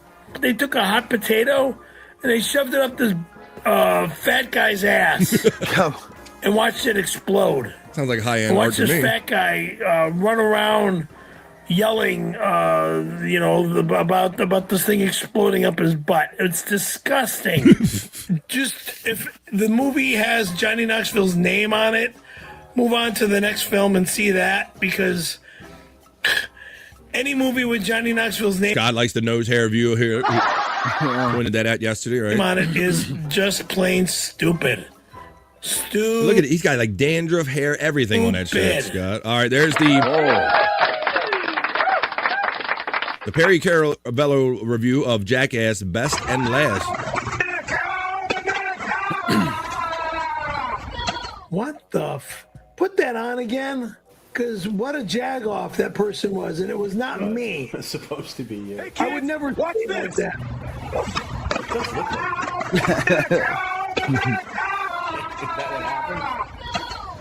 And look at all the little kids. I love when he watches in uncertain disbelief, Scott. Like, I don't think that's me. That looks like you. Actually, that looks a lot slimmer than you. But that's you. You wear those shorts, those exact color shorts. I'm way better looking than this guy. Same hairline. With 3. Watch this. You know, diaper dick. I like all the girls are lining up for the diaper dick FJM nose.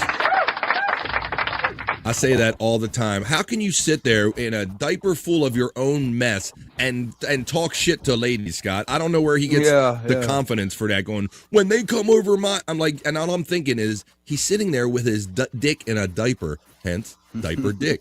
Jim, he knows I say diaper dick a lot in the chat. It was Tony Hawk's birthday. We acknowledged that yesterday when we did this segment and all. And we acknowledged that Perry's hair kind of looks as good or maybe better than even the dog groomer that Sheila does it. Shut the fuck up. Bro, you pay for her company. Like, you're certainly not paying for quality. She leaves all of that ink like on his head and shit like that. It's crazy. Dream Man says he talks himself into thinking race car drivers do it. So it must be okay. Yeah, exactly. You know. Let's see. But Perry wasn't feeling it the other night, and so he was like, he had enough. He was like, you all can suck it DX style.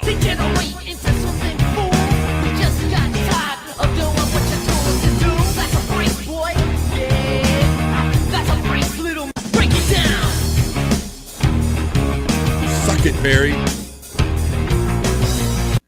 Perry giving the suck it. He's giving the DX. Now, here's where it gets funky, because you saw the bitter kind of movie review of Jackass movie. He kind of was making up his mind driving out of his driveway to the theater that he didn't like it already, folks. And so Scott and I, we were pondering, and Scott, like he said, he was on the ball the other day, Monday, when we first discovered this. And Scott was like, man, why was he so upset with Johnny? Like, what did we miss that? He's obviously jealous of Johnny Knoxville. He is alpha invested. It was. And so it all goes back to this radio appearance where Johnny Knoxville and Jackass, they were trying to like blend things and make them work together. And he says, Perry, if you do this one stunt, you'll get $10 million on Perry Talk.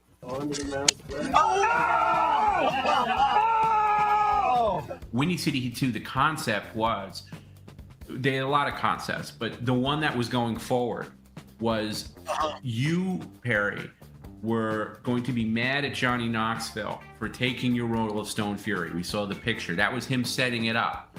The whole, and this was all part of it. Even this right here, you would have done that. And it's funny, Scott, because we did this Monday on Perry Talk, like we're doing right now, and then the show aired later that night. And of course, they were talking about this. And at the time, Tom was saying the same thing, that he really couldn't find a good quality copy of this censored, with his dick kind of blacked out with these little smiley faces. And so, but they were showing it that night, so it was kind of cool that we kind of got to show everybody this the other day. Where you're getting more, and tons of exposure, because now, as big as Windy City Heat was, and it's got its cult following, this would have been huge, because you got Spike Jonze directing it, Johnny Knoxville's involved, a lot of things are involved. It could have been a lot of fun, but Bird Brain here has to file a lawsuit. Everybody gets scared, like, we can't work with this guy, and nothing ever happens. Who knows? But anyway, interesting to think about what could have been. So this is Perry.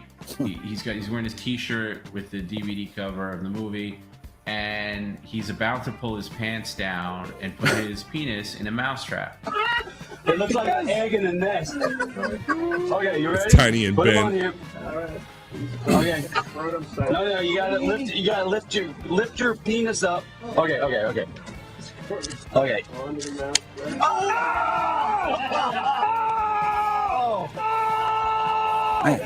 you gotta do No! I've heard him yell louder about being like something, a challenge or something that he did. What is enough? Put your penis out. What is enough? $10 million. Who wouldn't do this for $10 million? $10 million. So here's where it all came together, and Scott, we figured, oh, this is it. He promised him $10 million if you do this whole put your dick in a mice trap thing. He never paid out, and so from now, he's probably his mortal enemy. He's saying the $10 million. He's saying $10 million like it's $5. We wouldn't do this for $10 million. Well, where is my $10 million, you lying bastard? I want my $10 million. You never got that $10 million. Yeah, I want my $10 million. Oh, for $10 million. Yeah, $10 million. Or Widow Killer says, I've seen the uncensored video, and it looked more like a clit than a dick. Shut the fuck up. Contract for $10 million. At the $10 million. Okay, come on. My $10 million. Okay, put your penis out. $10 million. Where's my $10 million contract? Just be professional. I heard you were late today. No, your penis, not your balls. Okay. Drop your penis on there. Drop it on there. Move your hand. Ouch. Man. Ouch indeed, Perry. So I think that has more to do with the fact that Perry doesn't really care for the Jackass movie than actually seeing the movie, Scott, right? I think that's really what right, yeah. Dude. You could just and even people were even saying the same thing we said the other day, Scott, in the chat. They're like, jealousy. You're just jealous of Johnny Knoxville. So everybody picked up on the same vibe. And now Perry's talking about Perry goes to Mexico on Perry Talk. And I've gone to Mexico already. Where'd you go in Mexico? Went to a doctor's in Mexico with my mom and a friend back in the early 80s. The bargain basement doctor? To see a doctor in Mexico. What else, Scott? You got something on that? I just remember this. We watched this the other day. I had problems after I first came home from the hospital. So your mother, in all her wisdom, takes you to a doctor in Mexico? Was this a voodoo doctor or something? Because she sounds very... what's wrong with going to a regular doctor here? They were less expensive in Mexico. After the accident, that seems like a pretty serious visit. So she's like, "Oh, I know some need a doctor coupon. in like Tijuana." No, it wasn't. It was not in Tijuana. It was in inland. We came back with food as well, legal food, not produce. Oh my God! So Mexican doctors. Now on the stream the other night, here's some paraphernalia they're calling it here on Perry Caravello Live. Look at these pictures. Look at this guy. Perry Caravello of Costa Mesa, hair sprinkled with snow, looks down the slope just before pushing off. Gay as ever. Shut the fuck up. Okay. He's the homo gay. How about this one? Slopes. Skiers brave rain and fog for fun. And I think he's mentioned in that article. Oh, here's a quote from one Perry Caravello in skiing back in the day. "Hey, baby, you're looking good." Perry Caravello, 24, of Costa Mesa, yelled at a woman suited up in sleek white. "But why are you wearing those earrings in the snow?" he says. What an inappropriate freak. And so, see, people, if anybody thinks that, lest anyone think that this guy is doing like an act or a bit or anything, he's not. He's been inappropriate all his life. The woman thought about it halfway smiled. Her boyfriend wasn't off the lift yet. Then she said that she doesn't fall. So there you go. So he's yelling creepy shit out at women. And then what's that? The winners? What did he win here? Perry Caravello, he won 4th place.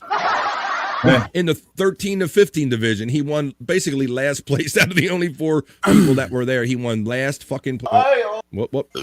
Shut the fuck up. You won last place. You're not a good skier. There you go. And there's last place, 13 to 15. So that was all his stuff they were showing out. But, bro, he's, like, saved everything from his life. Like, those little things. Josh says you get what you pay for. Widow Killer says, Javajos believe American doctors are satanic and Mexican doctors aren't. Yes, he was with the Javajo witnesses. And Javajos only go to veterinarians since they worship dogs. Wow, that's amazing. Up with people. Let's see. Dimitri Moreland reposted this. It has Bob Levy tagged in it, the boss Jim Gray, and Perry Caravello Live says, anyone else want to shake and slap him when he does this over-exaggerated fake laugh? I agree with this. I haven't even heard it yet, but I know what he's talking about. When he tries to pull off a joke or something and he tries to make it funnier than it is by doing his fake laugh. Nurses had to roll me over like a prize hog in order to clean me in the table. And normally the thing that he's doing it to is never as funny as he's making it out to be. And I got some Perry stand-up for you when we finish up Perry Talk.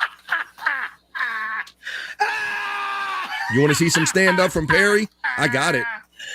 God, that's hilarious. Oh, God, that's so fucking funny.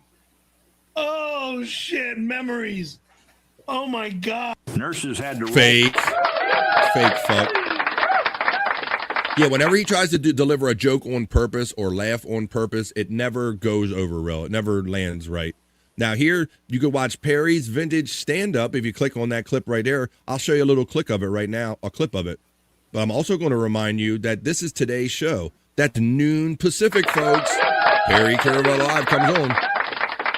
And you want to make sure you're a member over there. They have $4.99 shop back level. They have $9.99 credenza level, which I am. And if Tom takes it like private right away, and if you want to go back and watch it because you fell asleep or something, if you're a member, it's real easy to do. So make sure you member up when you go over there later on tonight. Now, this is good, guys. This is Perry watching himself do a comedy bit, the anorexia bit. Stand-up comedian Perry Caravello. There's a billboard sign that says, if you are anorexic and can't read, to please dial this number.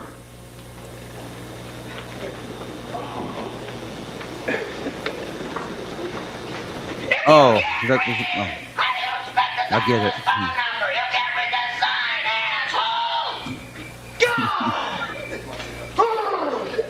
That makes me go nuts. I can't read the sign. If I can't read the sign, I can't read. How do you expect me to go to school to learn how to read? How do you expect me? Yeah, and Widow Killer, I've been thinking about this. I don't think he is the first person to do this. I'm confused anorexic for dyslexic joke, Scott, or whatever, and that's why they can't read.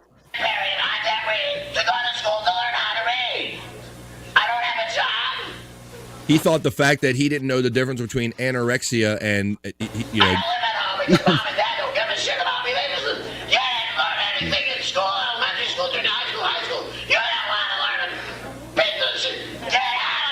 He's farting right now. He's shitting his pants right now. Yeah. When he lifts his ass cheek. Yeah. Look at the ass lift. Look. Look at it. Like a baby. He's like a fucking baby. Look at him, Scott. He actually going. Yep. Look at him. Watch. Let's go. Watch. Ass cheek up. Push. Push. Fart. Push. There's a billboard sign that says, if you are anorexic. Not illiterate. He mixed up illiterate and anorexic. To please dial this.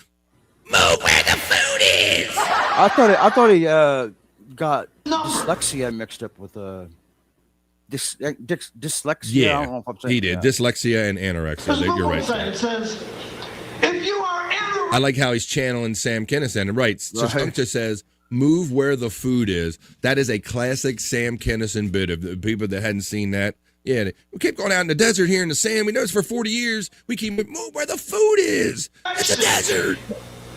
And can't read. To please dial this number. Listen to the fucking crickets, Scott, when he delivers the line.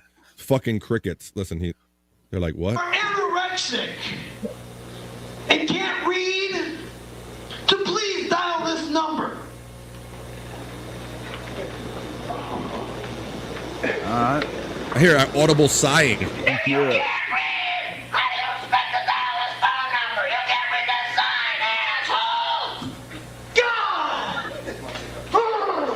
Perry likes it. Yeah, I can't read the sign. If I can't read the sign, and I can't read, how do you expect me to go to school to learn how to read? Huh? How do you expect me, Scary Perry, and I can't read, to go to school to learn how to read? I don't have a job. I don't live at home because mom and dad don't give a shit about Listen me. to that fucking delivery. Learn anything in school, elementary school, junior high school, high school. Shit yourself. Unfucking real. And Scott, he was wearing this shirt the other night, and he goes, "Where is Port Richey, by the way?" Oh, I don't know. Might be in Florida. There's the state it says right there. Port Richey, Florida, Perry. All right. Now, Perry would have probably benefited from back in 1992 or so, because no means no. Does Perry really think that, though? Jesus fucking Christ! How many times do I say no means no means no? No! Fuck. No way anyone is allowed here on 11. And then the next month you got the 12-12 Bake Off. It's perfect. There is no fucking bake-off! Are you out of your fucking mind? No longer am I having parties here! Fucking assholes! Jesus fucking Christ! How many times do I say no means no means... Okay, I guess.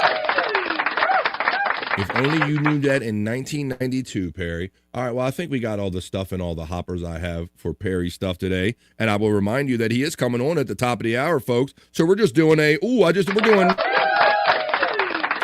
just basically doing kind of a Perry Caravello live pre-show. I'll be in the chat with you all at the top of the hour, just after the top of the hour, in just a few minutes. But I want to show everybody that wasn't here yesterday and didn't get to see them because Officer Lawrence messed up 626. By stopping us, blocking our access. I was going to show you the shorts that I was going to wear to the Perry pool party. As far as I'm concerned, that's America's ass.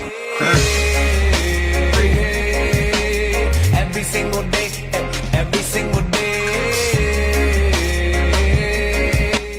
every single day, every single day. Illuminate my future bright, so thankful for everything. Rejuvenating my inner light. All right, Perry, you're lost, buddy, because I was going to wear them. I was going to wear them to the thongs out, dongs out 626 party, but Officer Lawrence had to cock block everybody by being there with his high security skills, blocking people from messing with the Corolla or going into the apartment But there you go. He's coming on in 10 minutes. We're going to wrap up the show doing our horoscope segment, but that was our edition of Perry Talk.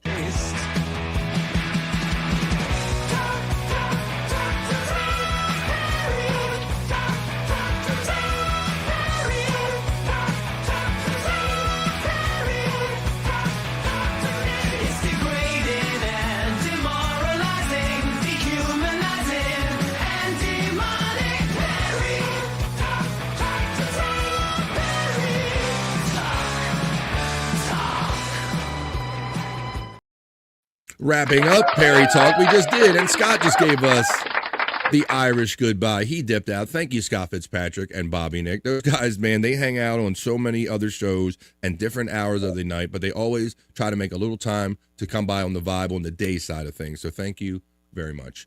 BF, you mean Perry's supposed to come on in 10 minutes? We all know he's late and gay. Well, that is true. You know, it seemed like when I would say, hey, man, you got 10 or 15 minutes because Perry will be pooping, he comes right on at the top of the hour. But, yeah, we'll be in the chat real soon before you know it over there on Perry Caravella Live. And I'm having fun guessing the those 80s kind of synth songs that they're doing where they're putting up the modern songs to like an 80s kind of synth beat and changing the speed of them all in the beginning of the show. But one last clip I want to show you before we go over and do Rock You Like a Horoscope segment. Don't go anywhere yet, folks. Perry's pooping. Come on now. We're going to do horoscopes, but first, I was talking about that artist Noah Khan yesterday, P-Cunt, who had to tell people to stop shitting on the floor at his shows. Yep. Well, here's the actual concert announcement, folks. This is what it's gotten to. We remember Richard Christie. Hey, I wear a diaper so I don't have to miss the guitar solo, and I wear a diaper at a concert. And some people do. Apparently, this has become a thing, P-Cunt. And there's nobody I need to see that much where I've worn a diaper yet, ever.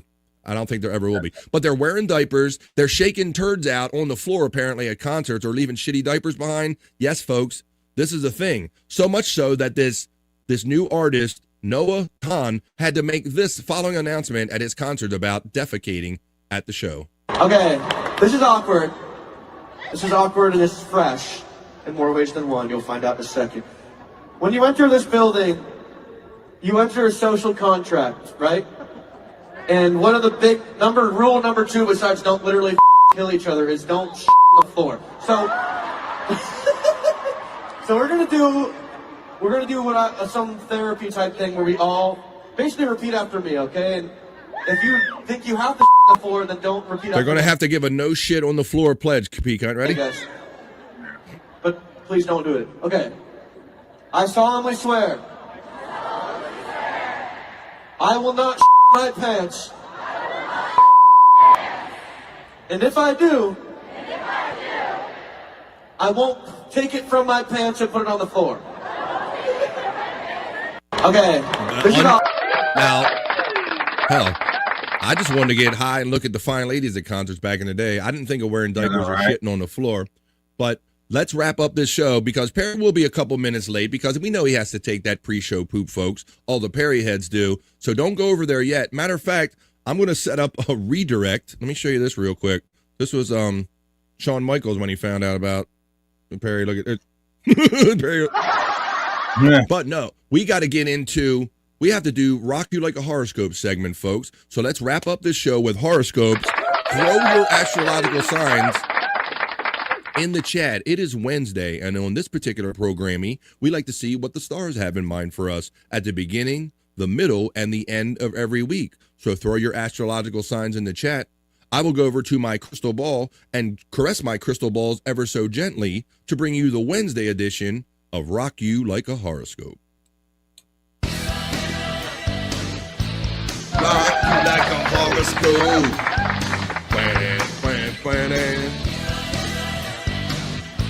Rock you like a horoscope.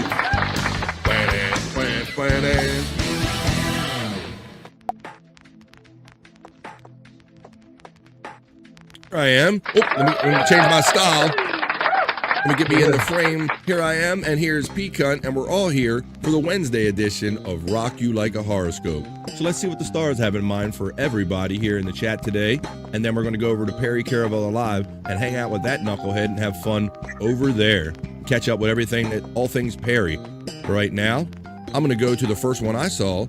It's my friend, bro, and co-host, Pecan420 right here saying Aquarius for me and Sunflower, Vegetarius from Mama Pecan, and Reverend Wild Bill, and Captain Deep Butt Cheeks, and all that stuff.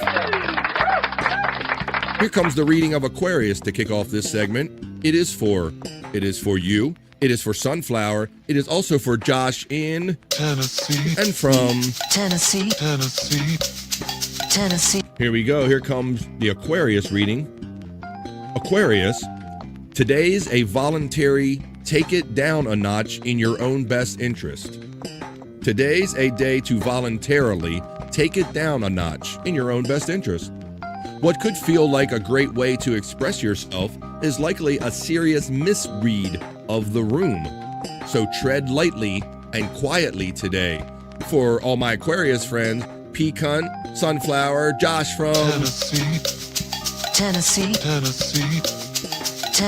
Kicking off the Rock You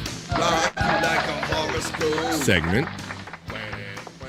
I'm going to read the second of two from my friend and bro and co-host Pecan420. It's Vegetarius. It's for Mama Pecan. It's for Reverend Wild Bill. It's for Captain Bobby Nick Deep Butt Cheeks and all the Sagittarius/Vegetarius joining us today.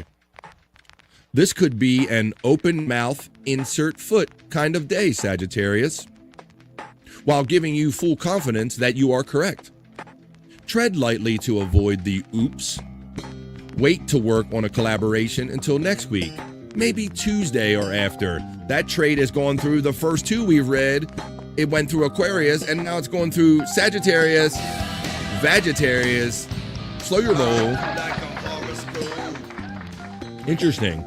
They both shared that in mind, buddy, where it was like, today's like don't do anything today, open mouth, insert foot kind of thing. Yep. And Aquarius was telling you to like take it down a notch because you even though you might feel you're correct about things. All right, well, let's kick on the next one in the chat. I don't see any more in the chat, so I'm going to do, in lieu of Space Nerd, I'm going to do her two, Leo, and then I'm going to do Virgo. Leo's the first of two for Space Nerd, and all the Leos joining us today. Taking the world a little more slowly is right vibe for now. Console yourself that you're perfectly suited to the current energy.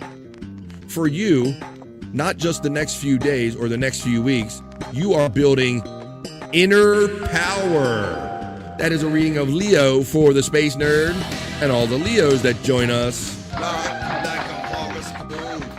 I see you, Jim. I'm going to read the second of two that would have been for the Space Nerd, and that's Virgo. It's the second of two for the nerd. It's mine because I'm a Virgo, and it's for all the Virgos. Not every day brings the masterpiece, Virgo. There are also prototypes, lessons, and write-offs. It's not about topping every single move every single day, because no one can. It's about consistency and staying in the game. Well, that kind of relates to me because I work really hard on this show, so that's why I relate to that particular comment. I want to rock you like a horoscope. Interesting. Because I do, like I beat myself up because it says not every day is a masterpiece, and I expect a lot out of myself doing this show every day, and I need to be comfortable, but some days they go the way they go. All right, well, I'm going to check out with my friend Jim right here. Jim Fanning 666 would like a reading of Libra. So here it comes for Jim and all the Libras joining us today. Jim, here we go, buddy.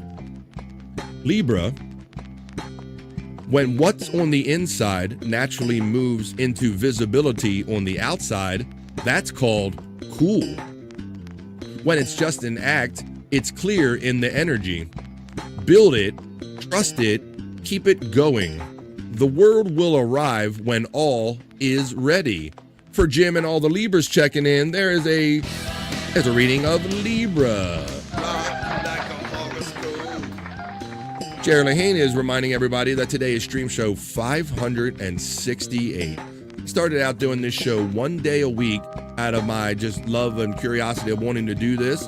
And Brian Clauder and some others said, BF, you got to do this every day. And now we're up to 568 shows thanks to that. All right. Well, I say we wrap up this segment. We took care of Pecan420. We did Bobby Nix by way of Pecan. We took care of mine. How about a quick reading of Cancer for Scott Fitzpatrick? Only because he thinks he was going to get away without it. Here's a Cancer reading for Scott Fitzpatrick, Brian Clauder, Look at Jen and all the Cancers joining us today. Cancer, ponder and plan, but don't act. Let your ideas develop and ferment. Short delays can juice the most rapid progress when you line up with universal and individual right timing. But Cancer, wait until next Tuesday or later to do anything. Let's wrap up this segment for Scott Fitzpatrick and all the Cancers. That was Rock You Like a Horoscope. So if you want your horoscope read here on The Vibe at least, you'll have to wait until Friday, because that's to be the next time we do this particular segment here on The Vibe. The beginning and the middle and the end of every week is when we rock you like a horoscope. Rock you like a horoscope. Rock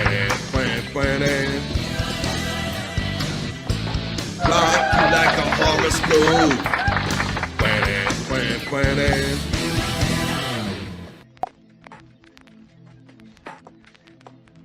And there you have it, folks. It's just 2 minutes. Just 2 little minutes past the 3 o'clock hour. It technically counts as over vibe, but we're going to pull this train into the station because we got another fun train to hop on. Matter of fact, I'm going to set up the redirect right now for Perry Caravello Live, Perry. Let me start typing it in. And if you're in here when I end this stream, when you go over to the chat, make sure that you tell them, there'll be a little message. Make sure you say, hello, man. We were just over there on BF Live The Vibe, and now we're here. And now we're here over Perry Caravello Live. The redirect is set up, folks. So if you are here when I end this stream, you'll automatically be redirected over there. Thanks, Pecan, for joining me today, buddy. Appreciate it. Oh, you're welcome, sir, as always. Love. You always got a different background I have to check out because you are very fluid with the backgrounds, and you always have little Easter eggs like BF Live The Vibe in there. Thanks, buddy. Yeah. Tell everybody about why you have that cool background and you have a show and a channel and you do stuff. Tell everybody your plugs and your last words. Anything you want to say, bud? Well, first of all, thanks for having me on as always, and of course, there's Terry saying I'm all up in peas something. Let's see if we can get it up here. Okay. Oh, he's all up in peas. Gayness or something? Yeah. But I want everybody to check out my show, which is The Morning High, which is on Rumble and Twitch, as you see there, which is on at 10 a.m. Eastern right before BF Live The Vibe. And also, which is the YouTube channel right there, is going to be my PCW Wrestling, which will be very soon. I've been working on it a little bit more each day, so I want to get that started going because I know everybody's been, waiting for wrestling, so got to do that for them. So, yeah, just check me out. Yeah, people clamoring for that stuff, man. When he before his had his little other problem with his other YouTube situation, he was putting out these PCW wrestling videos, and Bobby, Nick, and Jen were eating them up because Pecan takes people from our chat family community, even Perry and Bob, and puts them in wrestling matches over there on Pecan 420 PCW. You'll find it over there, but maybe that one by that one. But as soon as he gets the wrestling going, you'll see all of those matches with all of us in this community, and he does his show 6 days a week at 10 a.m. East, right before this show. So if you can't hang around during the week, he even does a Saturday show. So check him out on a Saturday if you have some time. My friend Pecan 420. Thank you, buddy. Bobby Nick, you can check him out whenever he comes on. He'll be on at 3:30 East in the lounge doing his music show. Spawn will be over there. Pecan will probably be over there. They kick it off with blocks of music for $1 at a time. It's very cheap. If you buy a $5 membership, Bobby Nick will give you $6 of credits for that $5 purchase, and they last as long as Bobby Nick does. It's the Bobby Nick lifetime guarantee. Matter of fact, it's the only guarantee I know of in podcasting. So go ahead and check out my friend Bobby Nick. His link has been running the whole time as well. There's Scott Fitzpatrick link box running. There's Bobby Nick's link box running. If you don't want to type it in, you can just click on the Rumble thing, and that's where Bobby Nick will be in less than a half hour from now doing In the Lounge. Terry says it's bedtime for P. That's right, because not only does Scott, he works very hard at night. He stays up when he gets home in the morning. He does his show at 10 a.m. East, and then he hangs out with me. So good luck catching up some sleep. The hard work in Pecan 420. All right, folks. Well, let's see. Today is Wednesday. I'll be doing replayables tomorrow night. We'll talk about that tomorrow night. Right now, I'm going to end this show because I want to go hang out with the chat family in Perry Caravello Live and see what's going on over there. I'm going to get a ham sandwich. I'm going to put my dog out. I'm going to be in the chat. I'm going to be preparing tomorrow's show for this channel, BF Live, the Vibe Stream Show 569. It's tomorrow, folks, and I'm gonna have to end it at 2:30 East tomorrow because I have an appointment I have to keep at 3 o'clock. So we'll just be cutting a little short tomorrow at 2:30 East. But I'll see you tomorrow at 12 p.m. East. If I don't see you in the chat later on, I'll see you the next time I see you. So basically, it's not really bye. It's just bye for now. So I'm gonna see you in the chat in a few minutes. Peace and love. Thank you everyone who really gave generously today on a Whack-A-Go Wednesday. Pecan 420. That's and enough everybody. internet for me today. I love you all. Thanks for letting me do this. I am going to wash myself Have a great with day. holy water. See you in the chat. To get rid of all the stupidity I saw. Neighbor. Peace and hair. Jackie Mason. Fucking Bobby's fucking funny. Bobby Grant. I gotta give it to you. Line of the day, Bobby.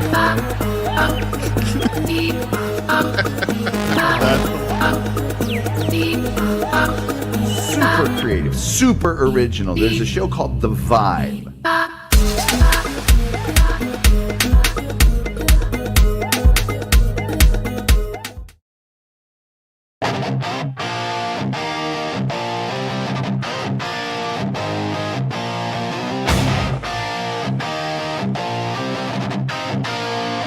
On BF Live. You know we vibing. Oh, in the midday. You know we vibing.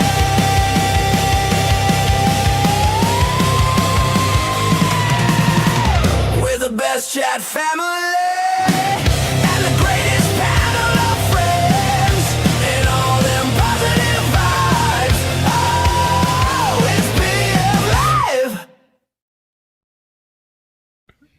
Okay.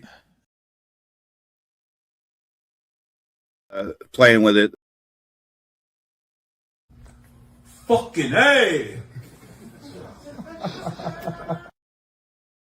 Never forget, the weekend will always last longer if you start drinking on Wednesday.